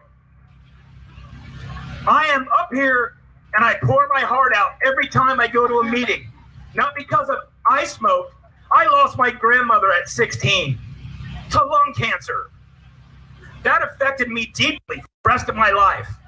I tried to donate to the Cancer Society and be a good person. I tried to give money here, give money there. It's all a lie for those organizations. They don't give a damn about you. All they want is the money. In 2008, I was very fortunate, thanks to my friend Jason. He asked me to be a part of this industry, to start a vape company. I jumped at the chance because I finally found a way that I could give back and avenge my grandmother's death and 480,000 people a year's death because I believed this was the path forward. You guys have responded and you have made it known it's the path forward. You got us noticed. Thank you for what you do. This is a $24 billion industry. 12 years ago, it was nothing. Look what we have done in just 12 years. It's amazing. 166,000 small independent jobs, 15,000 independent businesses. 13 million lives have been changed and saved because of this technology and your efforts and belief in this product. So thank you. Mom and pop businesses are here to help people quit combustible tobacco. And hopefully hopefully use the use of nicotine altogether. We don't hook a new generation of nicotine users. We want to give smokers an option that we know is 95% less harmful and save their life. Yeah. We are not big tobacco. Yeah. We are the small independent vape industry. We've never needed their help. We don't want their help. As a matter of fact, we don't care what happens to them as long as we can keep our businesses. Yeah. We didn't need their permission to start it. We don't need their permission to continue it. Yeah. But today we face multiple issues. Unfortunately, some of those have been misunderstood and wrapped into another. The media shockingly lies to you. The government has bought it. We have stood up in this industry and set the standard for IDing customers to make sure youth aren't getting our product. Be proud of that. Yeah. We have set the standard. They are asking us how you're doing it. They have watched. We're here to stand up to the untruths being spread by organizations who are addicted to funding from big tobacco. Or they're into their second bottle of white Zinfandel at 10 a.m. Or they couldn't tell the truth if it looked them in the eye. These organizations are corrupt as they come. And the more cigarettes people buy, the more money they make. They don't care about your life. Labor bans in many cities have been instituted because of taxes, because they're starving from revenue through lost cigarette sales. They're using vapor as a ploy and hiding behind the facts to prove otherwise. The math just doesn't add up. Since these states and municipalities have banned flavors, the cigarette sales have increased. The states are okaying sure death by supporting cigarette sales. The black and gray markets have already started and will continue to thrive if the PMTA is not reformed. Asking adults to risk their lives for freedom is horrible. We shouldn't have to risk our lives. We should be able to choose to have this product. 90% of our consumers, adult age consumers, use flavored vape products. They don't want tobacco mint or menthol. Unfortunately, that's all that will be left if the PMTA is not changed. Donald J. Trump, members of Congress and Senate, we need your help. We are here to say, we vape, we vote. We vape, we vote. Keep it going. We vape, we vote. We vape, we vote. We vape, we vote. We vape, we vote. We vape, we vote. We vape, we vote. We vape, we vote. We vape, we vote. We only have days until this process has to be done. And God love my wife. She couldn't be here today. She had to finish submitting our PMTA. 3,090,300 pages. Unbelievable. And we're one of the small companies. Imagine 3 million pages of senseless words that mean nothing because they don't care. But it means something to us. Our mission is to work with legislators and regulators to get this process fixed. There was talk of a streamlined pathway from Secretary Azar, thanks to my friend Scott Sands in Toledo, Ohio.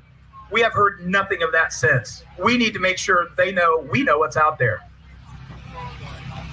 And in closing, we must be able to work together to create a streamlined pathway, an affordable pathway for the very people that created this industry and not hand it over to big tobacco. We are not big tobacco. We are the consumer-created solution to the tobacco epidemic. We vape and we vote.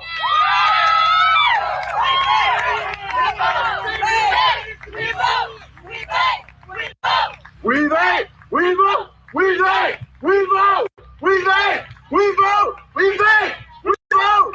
We vape, we vote. We vape. We vape, we vote. We vape, we vote. We vape, we vote. All right. Awesome. Listen, James, thank you very much. Excellent speech. Our next speaker is someone who has been defending this industry for quite some time. He is the face of our industry in the media and has done an incredible job representing us the way that we need to be represented. Please welcome Greg Connolly from the American Vaping Association.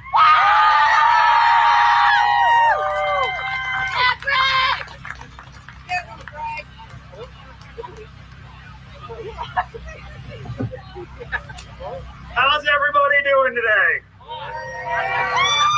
Thank you all for coming.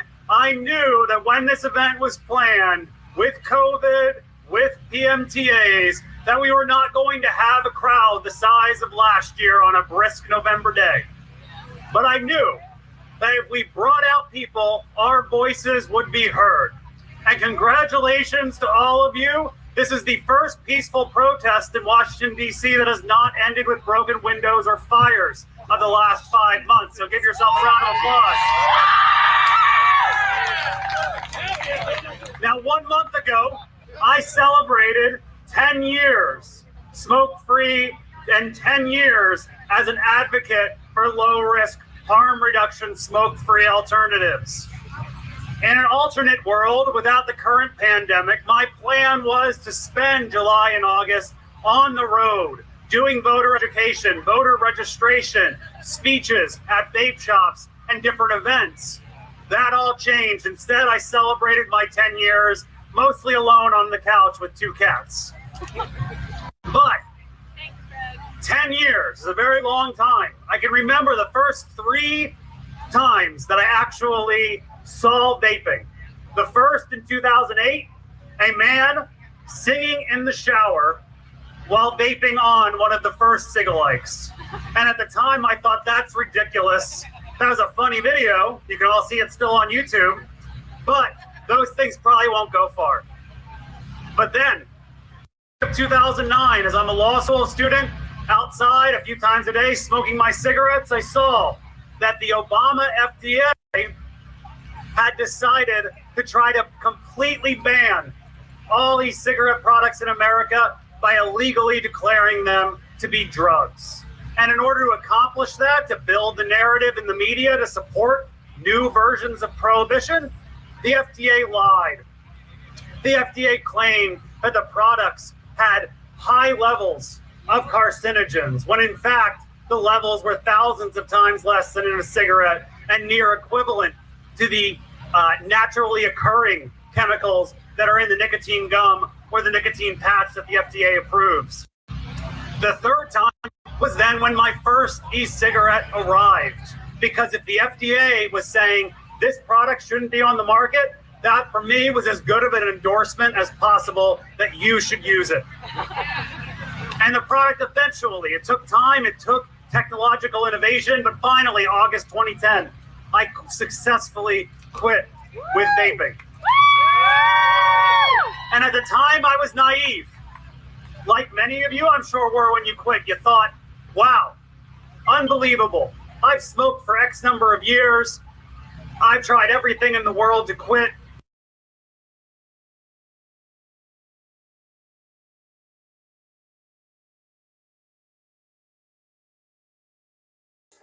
They're trying to take us down. We are going to regulate vaping products as tobacco. And there were many people like Bill Godshall of Smoke Free Pennsylvania that were warning from that day that if the FDA did succeed in deeming e-cigarettes to be tobacco products, that would be the end of small and medium-sized businesses in this industry. But because the market kept growing, because the number of vapors grew every single year, it wasn't for several more years until the Obama administration put out the FDA deeming rule. In the time between 2011 and 2015, some may not be aware, but the current person seeking out the vice presidential office at the building across the street, Kamala Harris, then as California Attorney General, with no reason other than the fact that they sued the FDA, Kamala Harris forced NJOY to sign an agreement saying that they would not sell flavors in the state of California. And by the way, Senator Harris has not backed down from that position, as after the Trump administration made the wise decision not to immediately ban all flavored vaping products last year, it was Harris who put out a letter saying the Trump administration is making the wrong choice. If Harris had the pen, the flavor ban would have gone through last year. So just remember that as much problems as we may have with some lack of action from the man in the building across the road from us, the alternative, when you have nearly every single Democrat in the House of Representatives voting earlier this year to permanently ban flavors, There's one side that's bad, and there's one side that seems to be far, far worse on paper. And last year, in the run-up to this rally, the longest 3 months of my life, the longest 3 months of Paul Blair's life, and the longest 3 months of many people in this audience's life. In the span of a week, we had Michigan Governor Gretchen Whitmer come out and say, we are banning the sale, not through legislative action, but through governor's order. We're banning the sale of flavored vaping products. Just 2 days later, thanks to the efforts of people like HHS Secretary Alex Azar, President Trump on September 11, 2019 said, the vaping is killing people and we have to stop it. But as you heard from Paul Blair, your voices were heard. And me, to my utter shock, I was actually invited to a meeting at the White House to sit 3 seats down from President Trump. And Tony Abood and Scott Ely were also at that meeting. They couldn't be here today, but thank you to them as well. And at that meeting, with Robin Koval from the Truth Initiative to my left, and the crazy lady from PAVE sitting directly across from me, we told the president, even if you make the smart choice and do not implement this flavor ban immediately, we still have the PMTA deadline looming. And the president, for at least a moment, understood that there was more work to be done. The White House, to a certain extent, their hands are tied by the court order from the judge in Maryland. But that is no reasonable justification for Secretary Azar to go back on his pledge. He was on talk radio in February, and Secretary Azar said, we are going to streamline this process, and open vapor products are not our priority because they do not have light usage with youth like the Juuls and Puff Bars of the world. But Secretary Azar, where is the streamlined PMTA process? Have any of you seen this streamlined PMTA process? 3 million pages for one gentleman's PMTA. 3 million pages. Now, let me give some advice to those. I heard from many people who wanted to be here today, but because of the PMTA deadline of just a couple days away from today, they couldn't make it. For those of you that have submitted PMTAs, this is only the beginning of the road for you. We have deluged the FDA with paperwork. The FDA thought in 2016 that they would receive 25 PMTAs, and now they're looking at millions, if not tens of millions of PMTAs. You've done your part. Some of you sent in 80 different flash drives. Some of you sent in 1 million pages, just actual pages to make them look through. Excellent. Do not make the job any easier for the FDA, but be on top of the FDA. Every time they send you a letter about what you need to do in your application, request a meeting. Talk to your congressman's office. Don't wait until you have a problem. Ask for a meeting, not with the congressman himself. That's a little tough, especially in COVID times, but with a staffer. Give them updates. Send them positive news stories when they do come out. Those staffers, even the Democrats who voted to ban flavors 6 months ago, when it comes to helping out small businesses with regulatory issues, especially when an FDA that is so ill prepared for what they're facing today, they will help you. So please, I am available. Paul Blair is available. This is only the beginning of the war. We are going to prevail. This market is going to stay around. And again, I want to thank all of you for coming out here to say, we vape, we vote. We vape, we vote. We vape, we vote. We vape, we vote. We vape, we vote. We vape, we vote. We vape, we vote. We vape, we vote. We vape, we vote. We vape. All right. Big round of applause for Greg. Man. We're lucky that we have them. So, my next speaker is the president of the United Vapors Alliance and the commander of the Vaping Legion. Please welcome Tristan Thompson.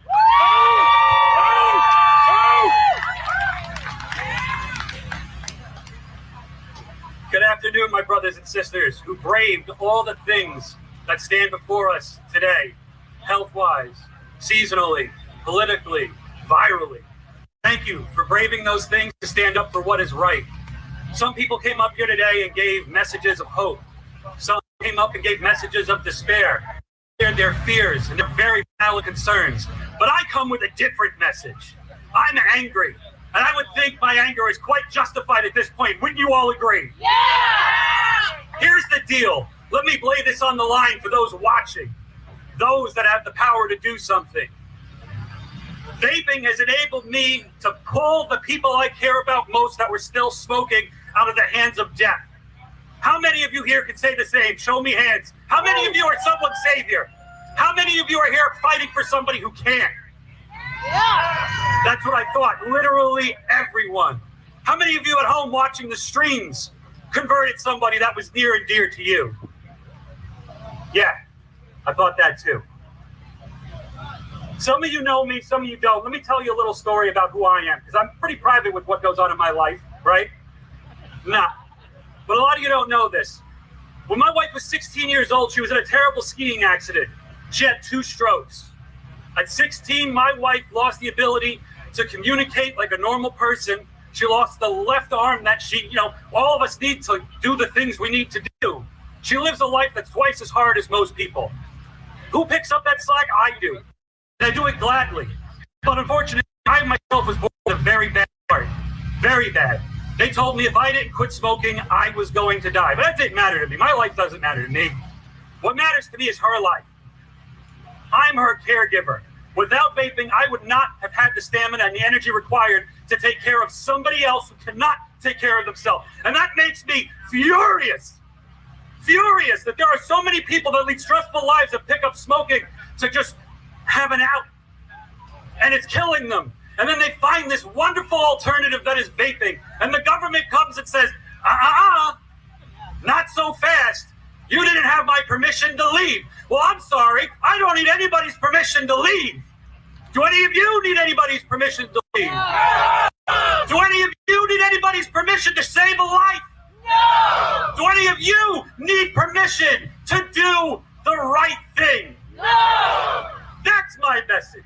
I am furious that being right and doing the right thing, the just thing, saving somebody that you love from death is looked upon as a joke, with disdain, with scorn. Why? Money. That's why. No other reason. This is about money. And it infuriates me as an American citizen that my government that sits there and claims that it has my best interest at heart tells me, didn't have my permission to leave. I don't need their permission. You don't need their permission. Nobody should be afraid of doing the right thing. No one should stand in the way of doing the right thing. Yeah. That's what this is all about. It's not about the politics. It's not. It's actually simple. It's about getting the people that have the power to do the right thing. It's a simple ask.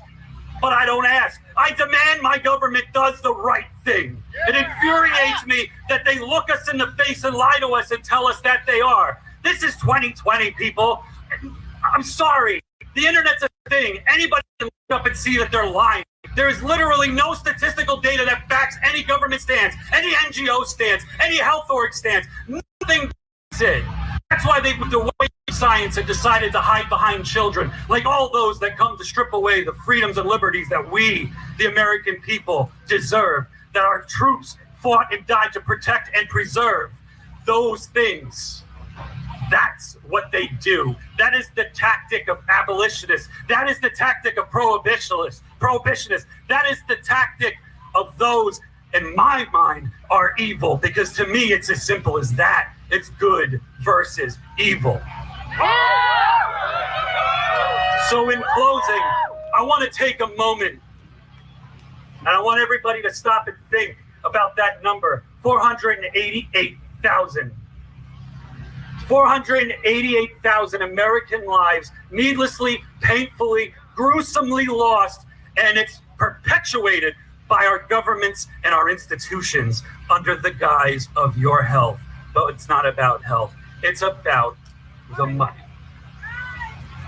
I would like to have a moment of silence for all those that we've lost, not just in this year's and the years before, because people couldn't do the right thing.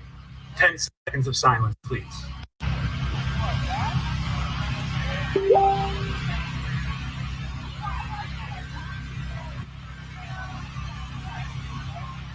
That being said, I thank you all for coming out here and standing up to your government in the face of evil, for braving the things that many could not.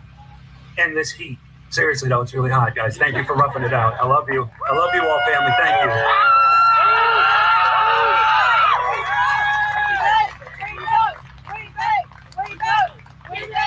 We vote! We vote!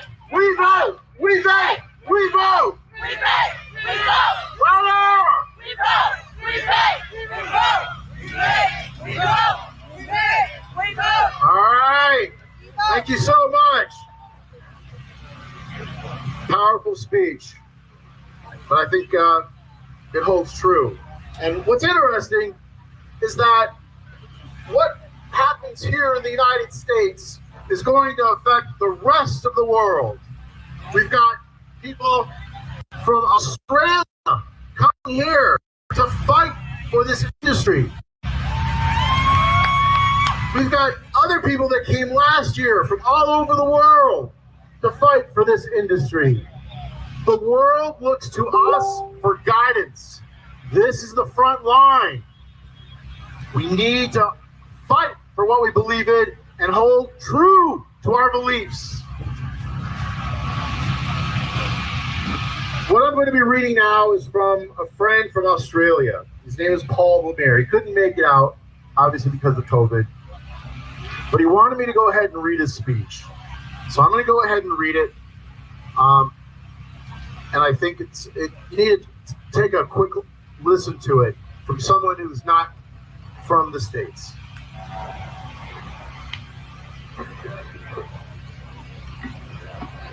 Hello, my name is Paul Palmer, owner of LabWorks Vapes based in Sydney, Australia. Hello, and thank you for the opportunity to speak at the UVA rally. Due to COVID and the current lockdowns, I am not able to be there in person.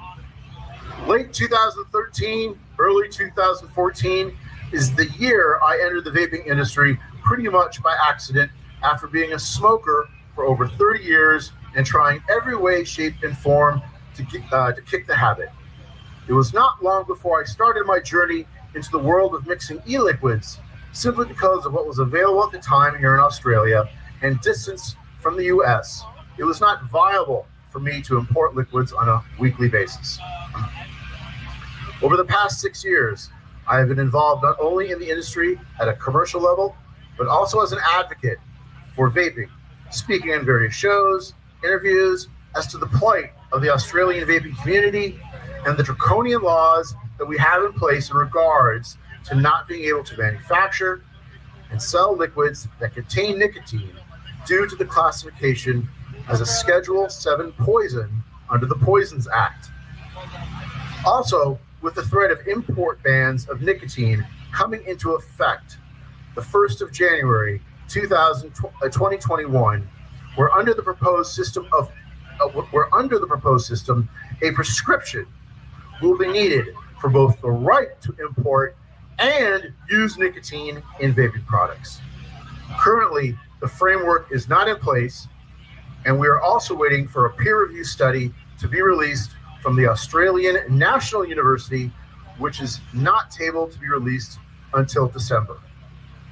From an outsider looking in, the United States and the FDA's PMTA framework and pathway is unachievable by many small businesses. Only the larger companies that have both the scientific and testing data available to them will be the ones that actually get approved, leaving an industry that was consumer driven and built to close its doors and go out of business. as a developer, this is also helps to put a stop to collaboration on projects in the e-liquid arena. We now know that the science is very solid, with wonderful studies appearing from around the world on a regular basis.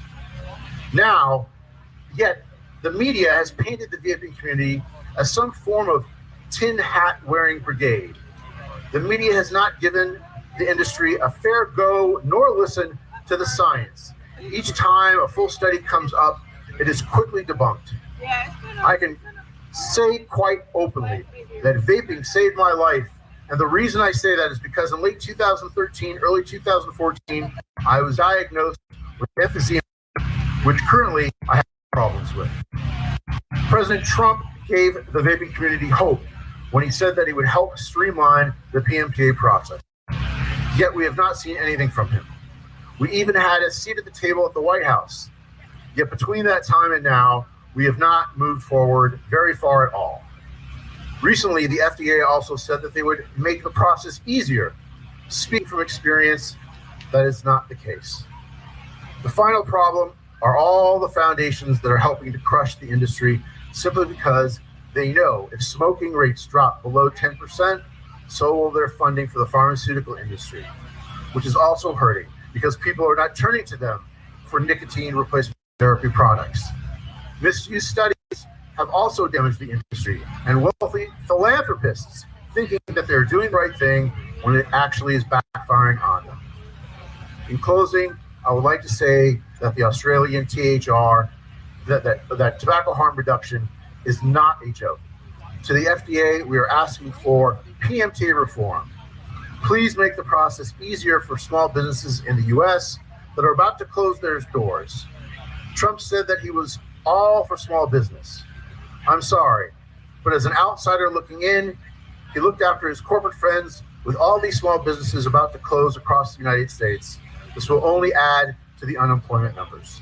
Just remember, people, we vape and we vote. Australia is looking to you all.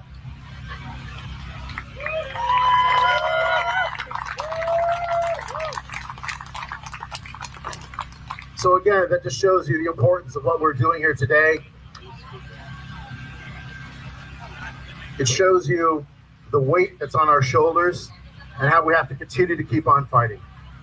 So that being said, I would like to also introduce our next speaker, who is literally a fighter.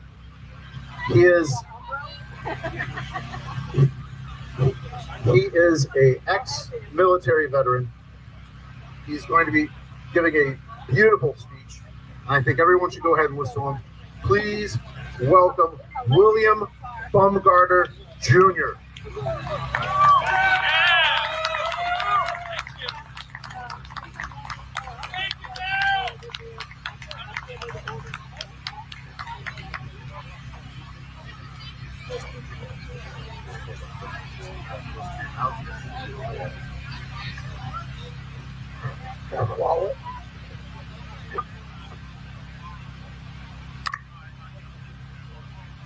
Hello, my name is William Baumgartner Jr. I was born in 1954.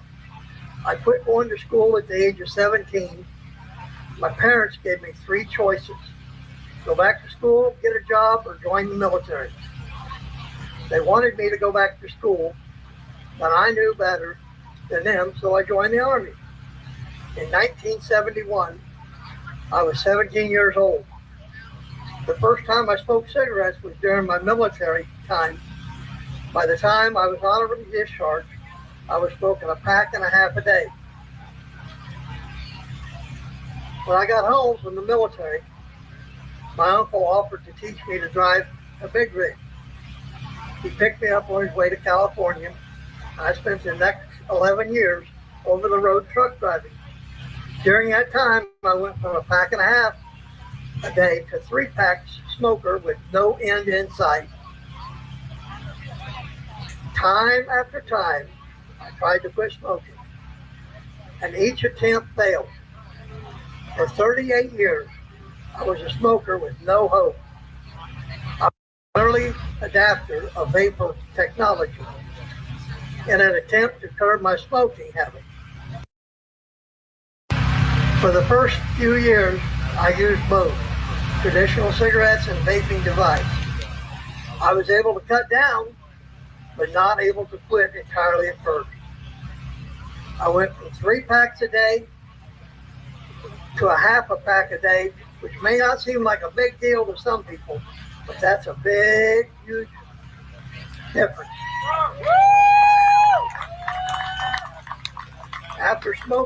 After 5 years of using both traditional nicotine, I walked into a small shop in Ohio. This shop was a little different from the other places I had been. They had an event called Late Night Vape, where vapors hung out until the last person was ready to leave. There was a sense of community I hadn't found before. The people showed each other flavors, and they tried to pass along information about different devices. It was there at Late Night Vape I found flavors I really liked and was able to put down cigarettes completely. That was 6 years ago. I haven't smoked a cigarette in 6 years because I found a flavor and a style of vaping that worked for me. I had smoked cigarettes for 43 years, and because of vaping, I finally managed to quit. Yeah! I have also been able to quit using nicotine. I started with 12 milligrams, and now I vape 0 milligrams. My health is better. I can taste food better. My entire well-being is better because of vaping. Time after time, the vaping industry comes under attack by politicians. Today, we say no more. Growing up, my dad told me, if you don't vote, you need to keep your mouth shut. So I was always a voter. If you want to ban vapor technology and the flavors that help us quit, we need you to know you can count on not getting our vote. We vape, we vote, and politicians' future is in our hands. Thank you.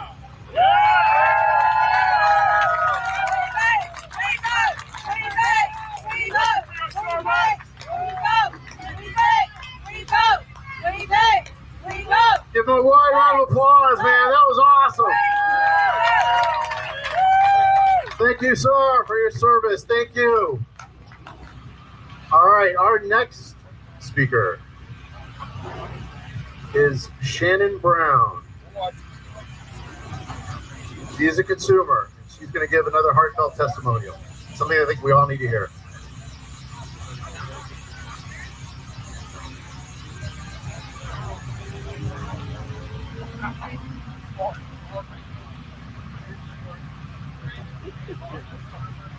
Hi folks, my name is Shannon Brown.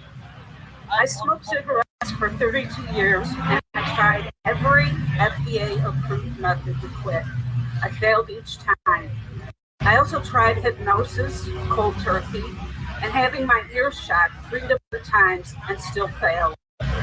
On December 1st, 2012, I went into a vape store just to see what they were about and left with my first vaping device, and my e-liquid was a vanilla custard, and that was over 8 years ago, and I have never smoked again. My mother-in-law died of lung cancer, and I was terrible to watch her. It was terrible to watch her go through so much pain and suffering because I had to care for her. Cigarettes will kill over 488,000 people in the United States this year alone.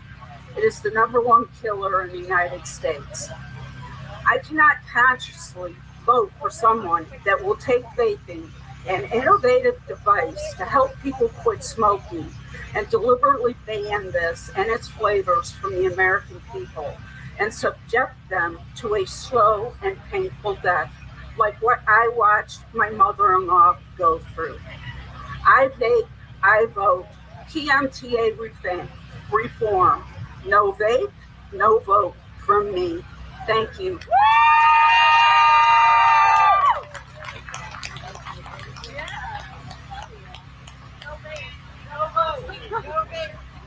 All right, let's get back to a round of applause, please. I mean, Shannon, sorry. That's the wrong name, sorry. All right, our next speaker is a manufacturer based out of California. So he's going to have some great stories to tell you. Please welcome Shane Saturn Simpson.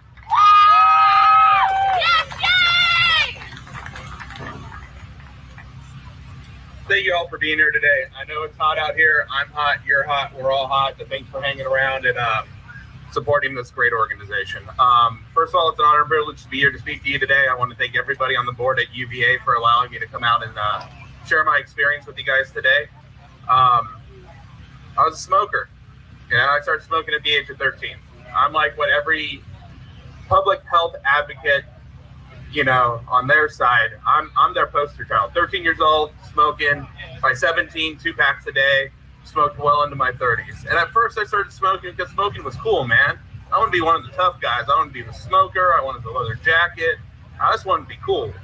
But really, as you get older, it's not cool when you're 30 years old. You can't walk around the block. You can't make it up a flight of stairs without having a cigarette. And then those doctors, you got to love the doctors start telling you you're going to die if you keep smoking. And I was, man. I was not in good shape.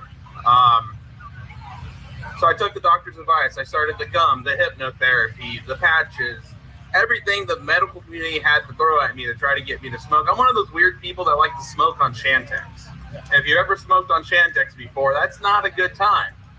But I was determined, man. I couldn't lose my cool factor. Now, those who know me personally know I am the most uncoolest person in the vape industry. I am not cool. I have never been cool in my life. I will never be cool in my life. I'm just me. But I was out in Los Angeles, California, and another good friend of mine in this industry, Adam Wright, was working at a little vapor shop called Fixed Vapors in Santa Monica at the time, and convinced me to buy a vape. But because I got a little bit of pride and ego, and I'm kind of a little bit of an asshole, couldn't go with the little basic starter kit. I had to go out and buy the top of the line Pervari with the pass-through charger and the battery charger and all the bells and whistles. It was like $500. And you know what? It didn't help. They gave me a tobacco flavor. I'm vaping and smoking. Finally, found a nice little flavor by a fine company who has been a big supporter of advocacy in this industry for many of years, Five Ponds Manufacturing. Five Ponds used to have this old little flavor called Absolute Pen. Now, 90% of the people in the industry think it's the worst flavor ever invented because it was like a black licorice abstinence flavor. That's what worked for me. That's what got off the cigarettes full time. About 45 days until a vape and smoking. I've used the vape to help extend the time in between cigarettes. In about 45 days, I was on Camel Crushes at that time. I'm down to 1 cigarette a day, and I just felt it was stupid. Then a couple months later, I had an opportunity to partner in a vape shop in Costa Mesa, California. And from day one, from going into that vape shop, I asked, how can I get involved and help this industry? Because I bought into a business, and then the next day, you got Senator Leno up in Sacramento saying he's going to ban the whole goddamn industry and tax it out of existence. I met with that man. I didn't know shit at that time. I was new to the industry, but I took a meeting. I made a phone call. I got a meeting. I sat with them, and he looked me dead in the eyes before that special session and said, we're going to protect small business with this, but we got to find a happy ground. And when I think it was SB 147 failed to pass the vote, and I looked down the voting ballot, he voted in favor of it. Every politician I've met with on the Democratic side of that industry, the government, the big business of government, every single Democrat I've ever met with, and presented them the facts and science of vaping, and has given me their word they're going to take small business into account for a little campaign contribution. If you're just a donor, you're just a contributor, we'd really like to help you. So we started contributing. We contributed to the advocacy agencies. I've supported just about, many of you have seen me at a trade show. There's not an advocacy table I've once passed at a trade show, not reached in my own pocket and threw money in their jar. There's not one organization that has reached out to me for financial support to fight for your guys' right to vape that I've ever said no to. You know, even if they didn't do anything, I still donated. And I don't go on Facebook and talk about it. And I don't post it all over social media. I'm not a real rah guy. But the fact is, in this industry for too long, I've watched Democrat after Democrat after Democrat. Just like in California with our flavor ban. You look at the voting, every single Democrat in California voted along party lines to permanently ban flavored tobacco products in California. Even though 20 of them, I've had phone calls with, email correspondence with, talked to, drove all over the state taking meetings. Hey, we're concerned about small business. We, you know, with COVID and everything, it's really tough out there. We're not trying to shut you down. You know? Oh, and then we got deemed non-essential, which also kind of really kicked some shops in the balls. It was the death dagger to a lot of shops in Los Angeles, a lot of shops in, San Francisco, a lot of shops in Northern California. COVID played into what the anti-tobacco people were desperately praying for, a reason to close shops down without needing any legislation, without needing any votes, and then start holding meetings. We're dealing with one of the greatest pandemics outside of people dying from smoking in the United States right now. And politicians right now have nothing better to do than to actively go after the vape industry when they know people aren't coming out for public sessions, where they know they don't have to hold public hearings because of COVID, where they know the only way you can talk to your politicians right now is maybe an email. You might get a response back or you might not. So I am a person who for 2 years voted for President Obama and for Obama's America. And then once I got into the vape industry and saw what his plan for us was, that changed. Now, I'm not the biggest fan of President Trump either. Hell, I'm not a fan of anybody in government, to be honest with you. I think government's pretty much take our money and they don't do it. Let's be honest, I don't agree to pay taxes, but Trump did help us out as a small business with a little bit of a tax break. And that tax break up till COVID helped me hire a few people and give a couple people a chance. Now, the reason why I'm in the vape industry isn't for the money. There is a lot better things I can be doing if I want to make money. I did not get the Lamborghini. I did not get the big house. I did not get the worldwide first class all expensive paid trip. I haven't got any of that shit. I'm the smallest of the small manufacturers. And people that know me know I grind my fucking ass off just to put food on the table at night, just to keep my shop open. Because my number one priority since day one I got in the industry is being able to have flavors accessible for adult vapors who wish to quit smoking. I've never believed in sensational advertisement. Even with my company, we never used big Instagram advertising. Because I think the best form of advertising is one vapor talking to a current smoker and giving them the facts on how this technology changed their life. That is more important to me than, and that's money I can also have given to advocacy instead of giving to somebody doing promotion. Now, I appreciate the promoters. I appreciate the people that do promotion in this industry. Don't get me wrong. They spread the message of vaping and they do it very well. And a lot of the time, when we got big bills like last year for this rally last year, the influencer community stepped up huge and they spread the message and they got 4,000 people out here for this rally. And for that, I'm thankful. I'm thankful for them. I'm thankful for everybody in this industry, whether you are a small-scale manufacturer, a big manufacturer, an influencer, a consumer, a shop owner, a distributor, anybody who is supporting people's ability to vape and quit smoking. I am a fan of yours no matter how big or small you are. And I appreciate everything you guys do for this industry. Now, we got an election coming up in November, and it's a big one. We already know where the Democratic candidates stand on vaping because their record and their voting record tells me where they stand on vaping. Unfortunately, I hid behind the heavy Anderson in this industry. I don't even know why I'm going close to last. It doesn't make sense to me. But like I said, I know that man in that house right there at least gave us a seat finally at the table that we've been asking for 5 years, which is more than anybody else in government has ever done for us. And that resonated with me. Now, I don't agree with all his policies. I don't agree with half the shit that he does. Half the time, I think he's a goddamn moron. If he just stay off fucking Twitter, it'd be nice for some of us. But the fact is, I'm a single-issue voter. And I'm going to vote to protect my business. And I'm going to vote to protect my customers.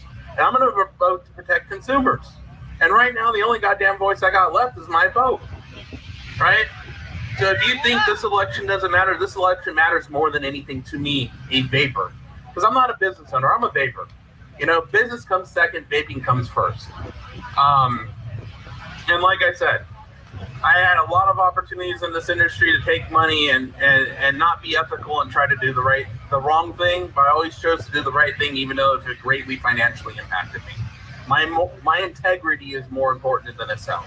I've never used advocacy as a platform to promote my business, to promote sales, or to ask for money. You know, I'll go visit your shop and do that. But the last thing I want to say is, before I get off the stage, is for many, many years, I've been calling for unity in this industry. For many, many years, we've had too many advocacy organizations fragmented with different messages and different voices. At some point in this industry, we need to grow up and we need to come together as one. Manufacturers, consumers, wholesalers, distributors, retailers. We need to finally get united under one cause, one banner, one message. And we need to start learning as an industry how to work together. For far too long, this industry has been its own worst enemy by manufacturers bad-mouthing other manufacturers, trying to tear them down, all in the persistent suit of selling one more bottle. It's not about salespeople. If you're only in this business for sales, you're in the wrong fucking industry, and get out. Get out now, September 9th. Just get the fuck out, right? We need unity more than we need anything in this industry, because without unity, we have nothing. We have a bunch of fragmented voices that aren't going anywhere. We have a message that nobody's going to hear. And I said this when I had my radio show on Vape Radio, that unity was the one thing that this industry needed, or we would be at this point where we are right now. Tearing ourselves apart from the inside with infighting on who makes the best this, who makes the best that, who has the most followers, who has the most, cachet in this industry. It's not about that. It's about the consumer. It's about the flavors. You take flavors away, we ain't got an industry. Now, I just finished submitting my PMTA, and I want to thank Matt Salter, who's going to be here today, for helping me with that, because I couldn't do it on my own. I had to reach out for help. And Matt Salter's helped a lot of people in this industry get their PMTAs in. And that man's up in New York right now, not only helping with the live stream, but busting his butt, just like Lindsay Stroud and a bunch of other people in this industry who's going to be here today, to make sure our PMTAs get submitted so we can maybe, possibly, stay on the market for another year, right?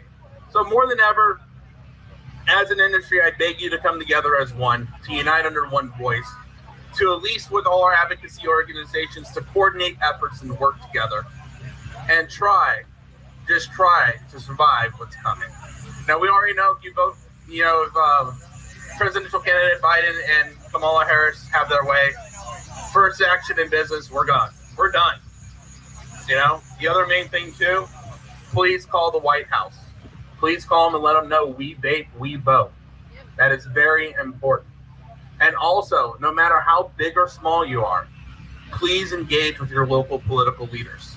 Because when they have 5 people that show up and say they're against it, and nobody that shows up and say they're for and support of the vape industry, we don't stand a chance. It is everybody's responsibility to engage, if you vape, with your local, state, and federal politicians. They need to hear our voice. So please, take an opportunity, spend 5 minutes, make a couple phone calls. You're doing your part to protect the industry and ensure that you have access to adult flavors in an adult industry created by adults to crush big tobacco. Thank you.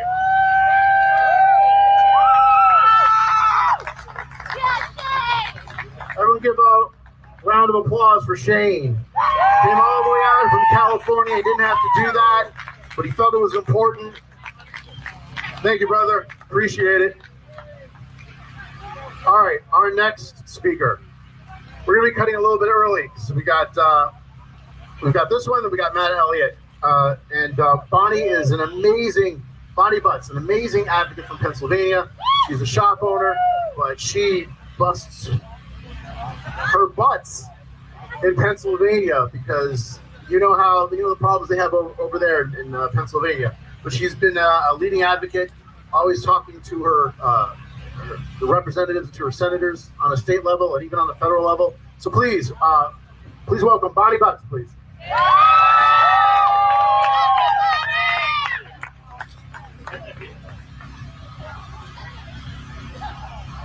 Good afternoon. Thank you for all staying out here in the heat. It is important that we're out here. I'm here today because I'm mad.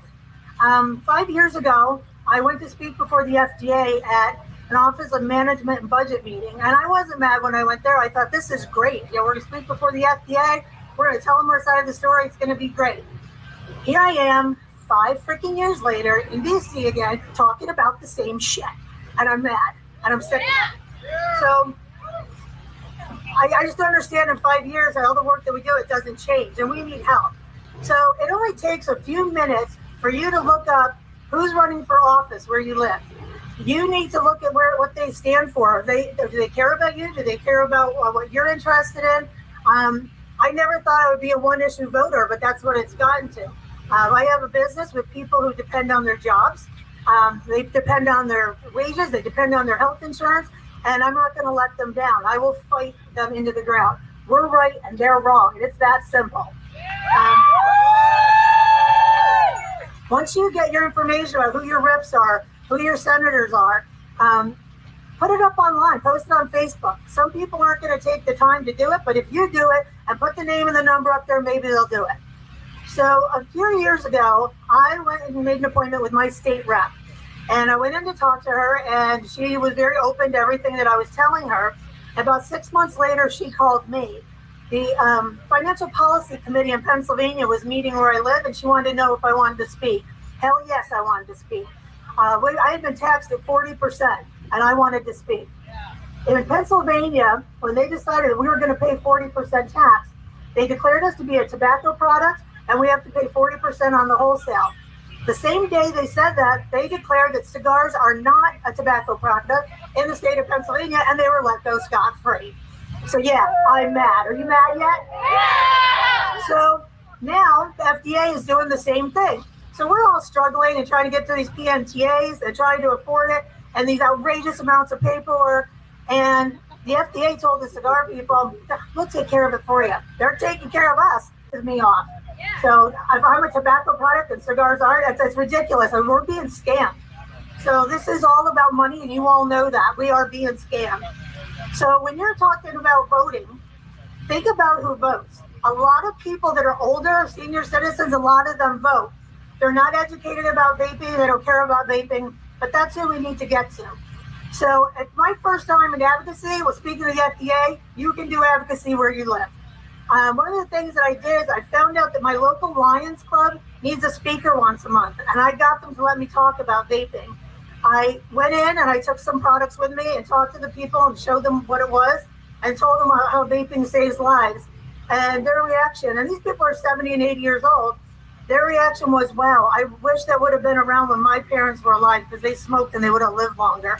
And they understood what I was saying. So there's people who vote and there's communities that vote, and you need to get to them somehow and educate people about vaping so we have people voting for us and not against us. Sorry.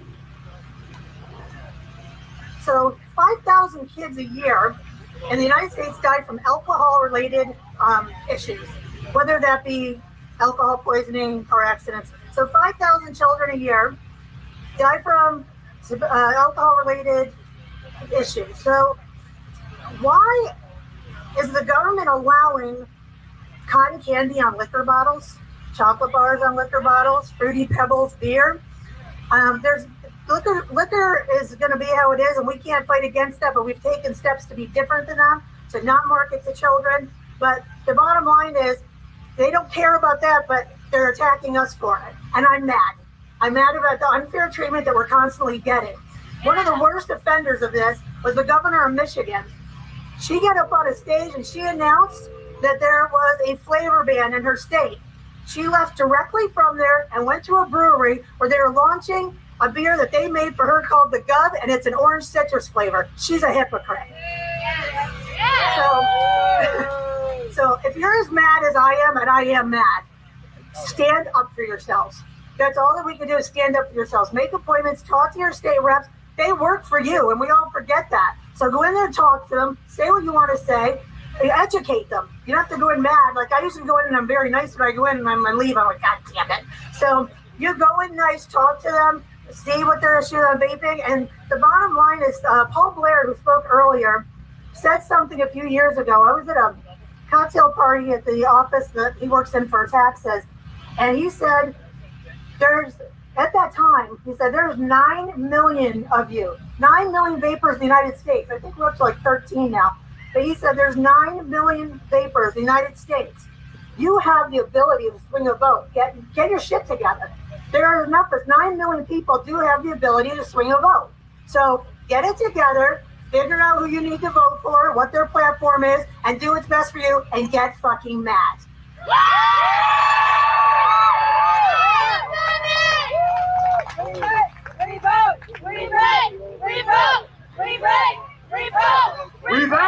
We vote! Louder! That's what I hear! He needs to hear it over there! That's right! 13 million strong! All right, we got our last speaker coming up. We're going to be ending this a little bit early. We're going to ask you to hold up your signs a couple of times during the speech so that we get some really good shots. But I just want to say thank you all for coming here, man. This was, I mean, what a crazy year. And you guys still made it. And we still have tens of thousands of people that are watching us on YouTube and Twitter and on Twitch. And how many more are going to be watching this, replaying this, and watching the same thing? So, and because they're retweeting this. So thank you all for understanding the power that we have, regardless of what the media has said. We have come together twice now to do this. And we are still here. This industry has always had deadlines, has always had final days, and we're still here. And it's no different. If you think about it, we're veterans. We've been through this before. A final day means nothing to us. It's a walk in the park. All we got to do is be heard. We're shutting down the phone lines already. So again, thank you so much for being here. I love you all. And I would like to introduce you to probably one of the most incredible public speakers, Matthew Elliott.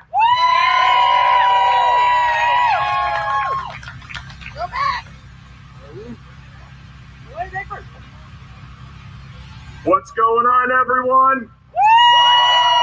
No. I said, what's going on, everyone? That's the passion I'm talking about.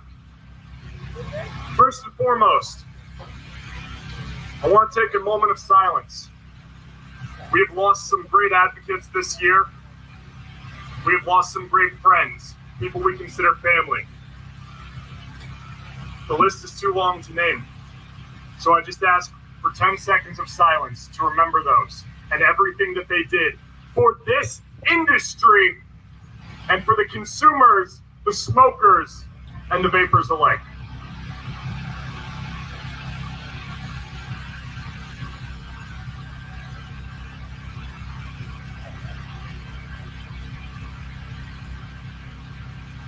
They may be gone, but their memory lives on in each and every single one of us. Now, some of you may know me, some of you don't. Some of you may like me, some of you don't. And I'll be honest, I don't care. I don't care. I say things the way it needs to be said, not what you want to hear. I want everyone to think back around August 8th, 2016, when the deeming regs hit. I want everyone to think back of what that did to this industry, to this community, how it devastated us. I mean, we thought the industry was over at that point. But then something amazing happened. You, the consumers, took up that call, sat inside vape shops and explained the things that the vape shops could not. You, the consumers, spread the message because it was federally illegal to give the benefits about vaping. I remember that. I remember every fight we've been in. I remember when we were arguing about labels. I remember when we were arguing about clones. And the reason I'm going down this memory lane right now is because it has all led to this moment. Every argument, every post, every video has led to this moment. We're on borrowed time. We were supposed to be gone years ago, but we are still here. Now, many could not come here because of the PMTAs. I want to ask an honest question and give me an honest answer. Raise your hand if you did not know how vital the PMTA process is to companies staying around. All right, well, at least I don't have to go through that again. Now, I want to speak to the news media. I want to speak to the politicians watching this, and I want to speak to Donald Trump, who is in that White House right now. I'm a nobody. I am a faceless person in the vape industry. I am no one special. I don't have years of training in business. I don't even have a college diploma. So how is it that I know what is happening is not going to work? Pandora's box has been opened, which is vape industry. This industry was started from nothing. It was started in kitchens, in bathrooms, in basements, in storage units. We have seen it all. And this is what people will see again, because even through the PMTA process, the industry is too large for you to control. You've shown your lack of being able to control it. You've shown your lack of being able to enforce it. And we have suffered because of it. Yeah. Stop blaming the vape companies. Stop blaming the vapors for the actions, the illegal actions of minors who should not be in possession of these products to begin with. Ban the children. Ban the parents. Be a fucking parent. There you go. This product right here, if I put this on the table, it is not going to do anything until someone picks it up and uses it. So why are we blaming the products and not the people responsible?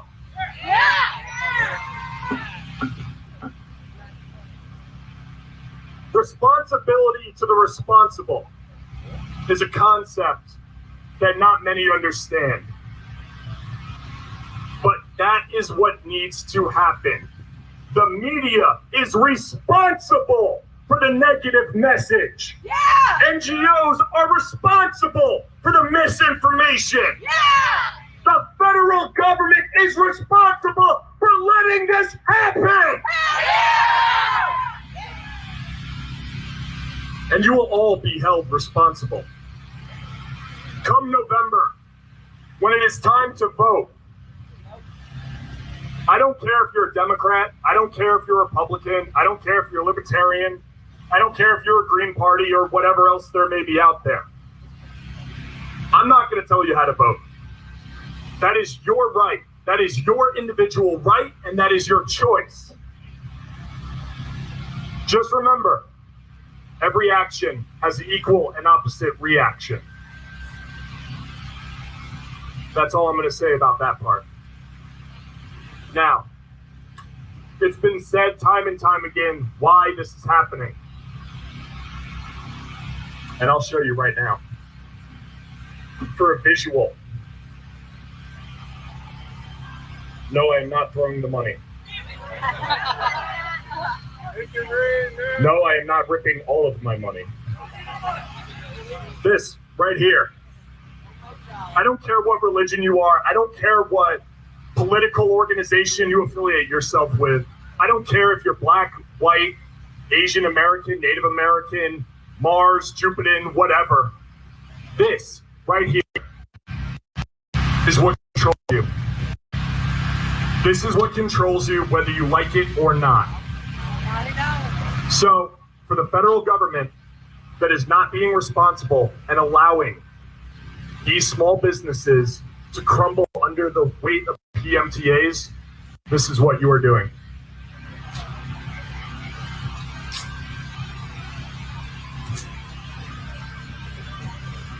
That. No, that's littering.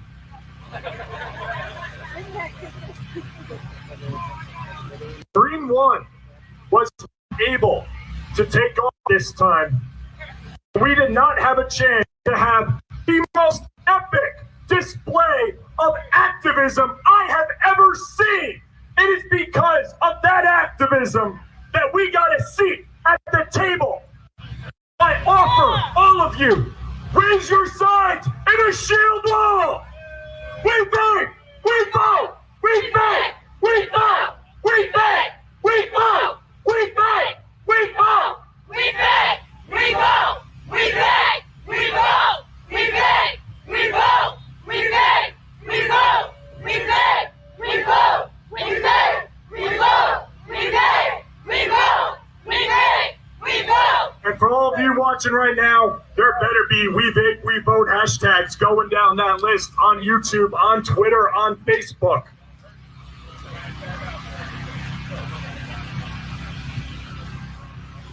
This industry has given me a second chance.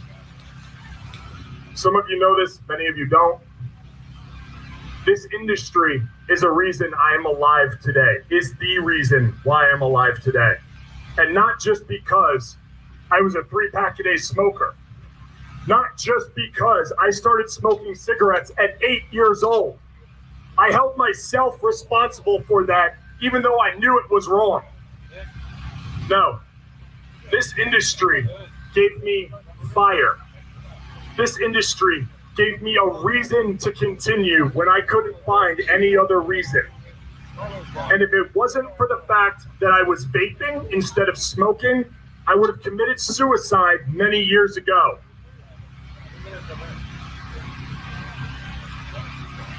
So I actually want to say thank you to the federal government.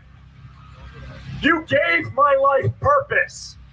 You gave me a second chance because I'm going to do everything in my power to stop the corruption, to stop the unfairness, to stop the injustice that is being done to not only these companies that are out here, these consumers that are out here, but the 480,000 lives that will pass away due to smoking and smoking-related illnesses this year alone.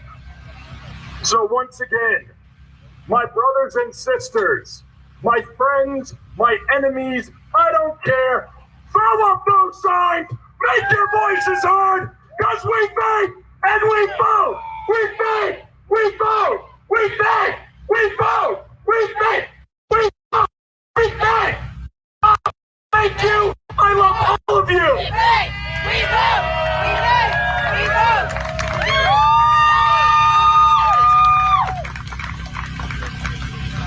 In closing, I would like to thank everyone who could not be here today because they are fighting every single hour to file those PMTAs in time. I would like to thank the United Vapors Alliance. I would like to thank all the marshals. I would like to thank National Park Service. And I would like to thank every single one of you make your voices heard. Please pick up all your trash on the way out. Be safe. God bless America, and hail you!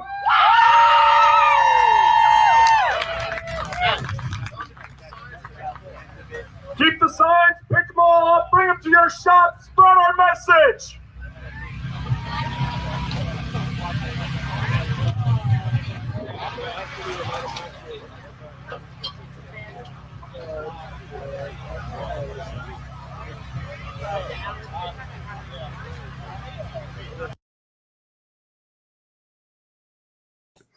Well, it looks like was a success. It looks like everybody. I mean, all the speakers were amazing. There's no doubt. We got to hear from Paul. He was on screen here while his speech was being delivered by Sherwin. Thanks for that was actually pretty cool. That was Yeah. actually pretty cool. Yeah, I mean, I think that every speaker that spoke was amazing. I mean, there's absolutely no shame. There's nothing. I mean, obviously, it wasn't nearly as big as the one from last year, but I mean, I don't think anybody expected that many. I mean, I just don't think that. I mean, realistically, with all the travel restrictions and with the COVID and everything, it was about as good as you could possibly expect. I agree. The COVID-19, everybody working on their PMTAs, trying to get everything done in the last few days. So yeah, but from beginning to end, I can't say that there was a horrible speaker or I mean, everybody was damn good. Guy Bentley was great. The guy from Down Under from the Taxpayer Alliance was amazing. Tim Andrews also reached out to me and he'd like a spot on the show. Yeah, he can come on anytime. Well, anytime that we're doing the show. Yeah. For sure. This wasn't our stream. We didn't create the stream. We borrowed it from the UVA, and we skipped around from we had three different sources. The first one that we were using crapped out. That was Lane Shannon's, and then we borrowed for the Kara speech. We borrowed what's his name's feed. So yeah, I mean, and then obviously this was the official UVA feed that we borrowed and restreamed. As far as I'm concerned, at one point we had 130 people watching this stream. There was 100 people watching the other stream. There were people watching the Twitter stream. As many people as possible. Getting the word out is great. Keith Fairman in the chat room just said he sent 2 thumb drives with his PMTAs already. There's other people that are watching the stream that are also working on their PMTAs. This is it. This is fucked up time for everybody. There's a lot of worry.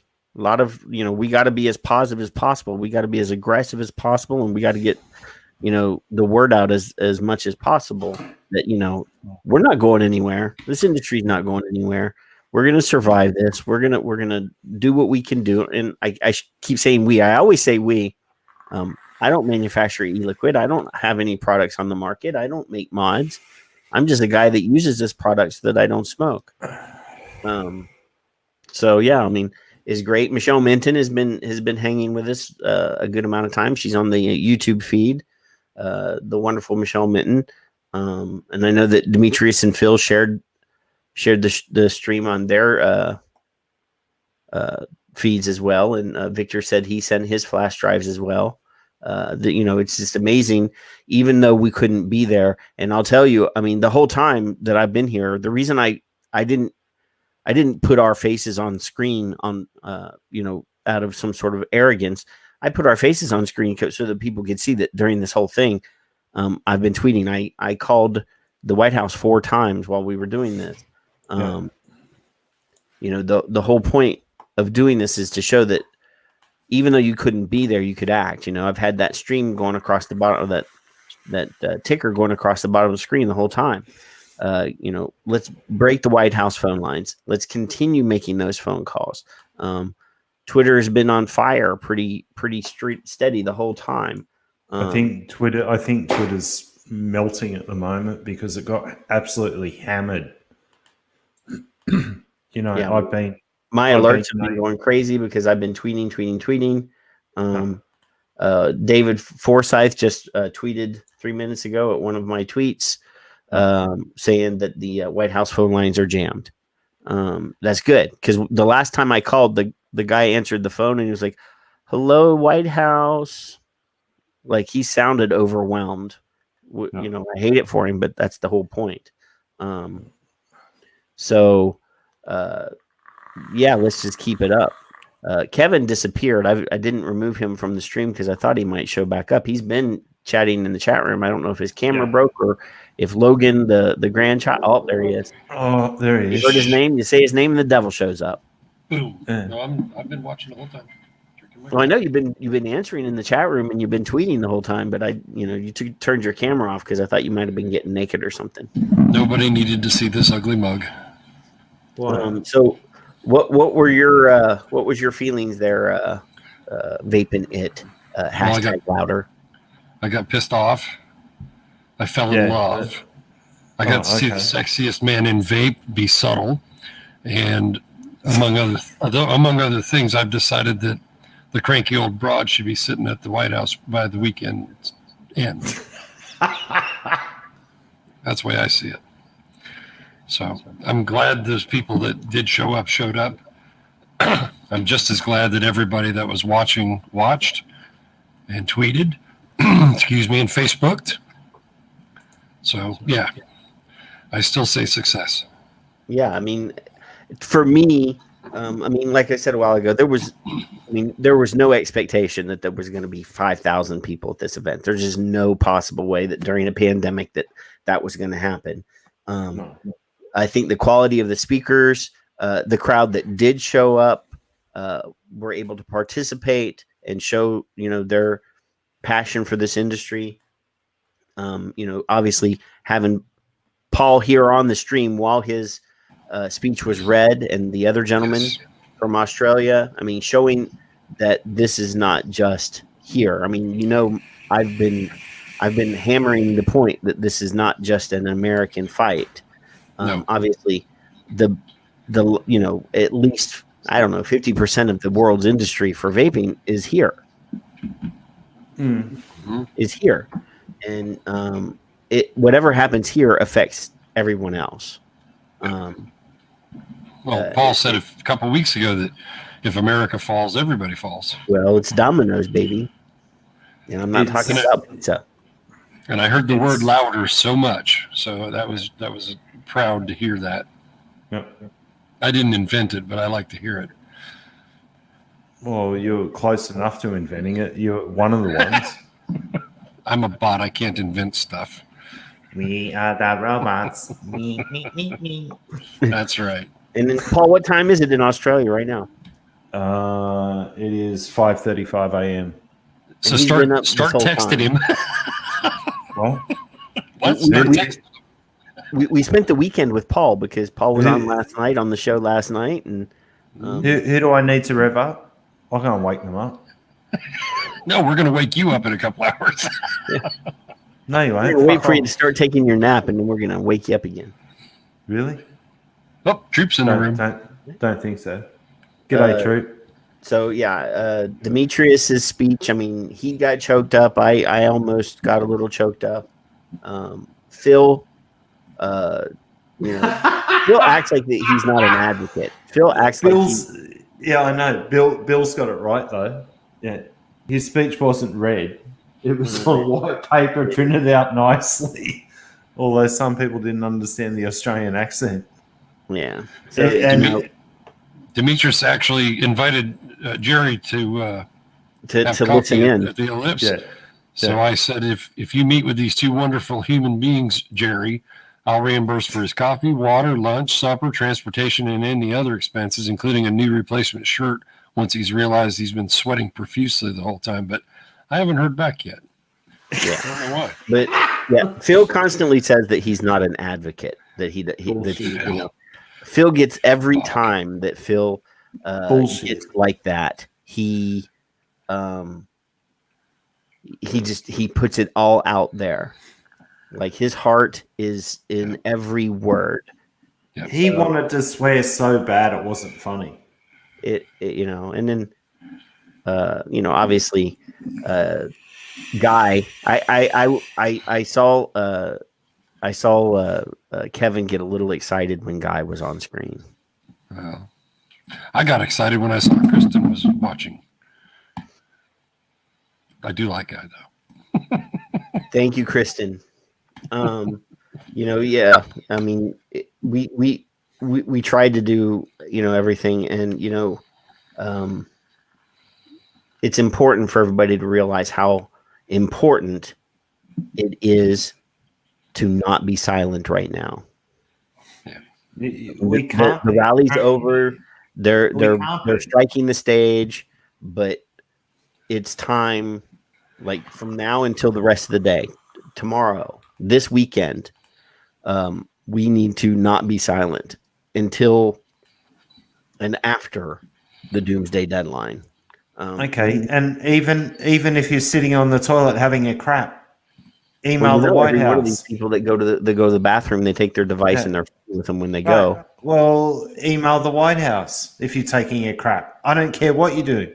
Email the White House. Call the White House while you're on the crapper. It's okay. Yeah, I know. And make sure you fart really loudly if you get on the phone to them. But yeah, I mean, it started out great. Kara Tibbetts came out there and just started it and knocked just hit all the right points. So yeah, we're not going to belabor this, but Paul, before we go, what do you got to say? There was some great speeches. A lot of people that got up there on that stage. I think for once, because everyone couldn't be there in person, and this got spread so broadly across every fucking platform that I could see. It was everywhere. The Twitter was going absolutely bonkers. There was watch parties in even pardon me, even in all the private groups, there was watch parties going on. This feed that you had up was being shared and shared and shared and shared. Jay's still commenting on the feed that he had running in his private group, in the Five Pawns group. So, and that got shared, I don't know, another 10, 15 times from that group. But for once, technology took control and actually showed the world that, yes, we are all listening. And, it was fun to actually hear what I had to say get read out. And that's now on record. I'm sick and tired of, everyone just thinking it's the US. It's the between world. Between us and the UVA guys, we were on every platform that we could possibly be. They didn't have the ability to go on Twitter, so we got it on Twitter. They had it on YouTube. We had it on YouTube. They had it on Facebook. We had it on Facebook. They had it on Twitch. It was everywhere. It's great. I mean, my whole reason for doing this was because I felt like we could do a good job with it. And that was the whole point, was getting the word out, letting people know that even though you're at home and there's no way for you to be at the rally, there was still a way for you to put your voice out there to participate. Twitter is going to be rolling for a while. The phone lines will eventually slow down, but keep up what you can keep up. And just remember, this fight isn't over. Even even when they say it's over, we're not giving up. Like, we get to choose when we stop fighting. They don't get to make that choice. So thanks everybody for participating. Thanks, Kevin. Thanks, Paul. Kevin You're left. welcome. And just keep on keeping on, people. We're not going away. And there's not going to be any fancy theme music or anything. We're just going to end the stream. Thanks for showing up, people. Have a good weekend. Enjoy the Labor Day on Monday for the Americans, because I get a 3-day weekend. So I spent my day doing this. I'm gonna go barbecue now, and Oh, don't start. I'll send you pictures, Paul. I'll send you pictures. No, fuck off. It's breakfast time here. And What does it matter? And now You you're can telling have me about. Well, I never said that I couldn't, but you shit stirring bastard. He does this to me all the time. He sends me photos of fucking barbecue shit. Fuck this. Because you need to fatten up a little bit. You're too skinny, and I'm just trying to make sure that you're hungry enough to get nutrition on your own. But anyway, that's gonna get you in a whole lot of fucking trouble. Peace out, people. Be good. Enjoy the weekend.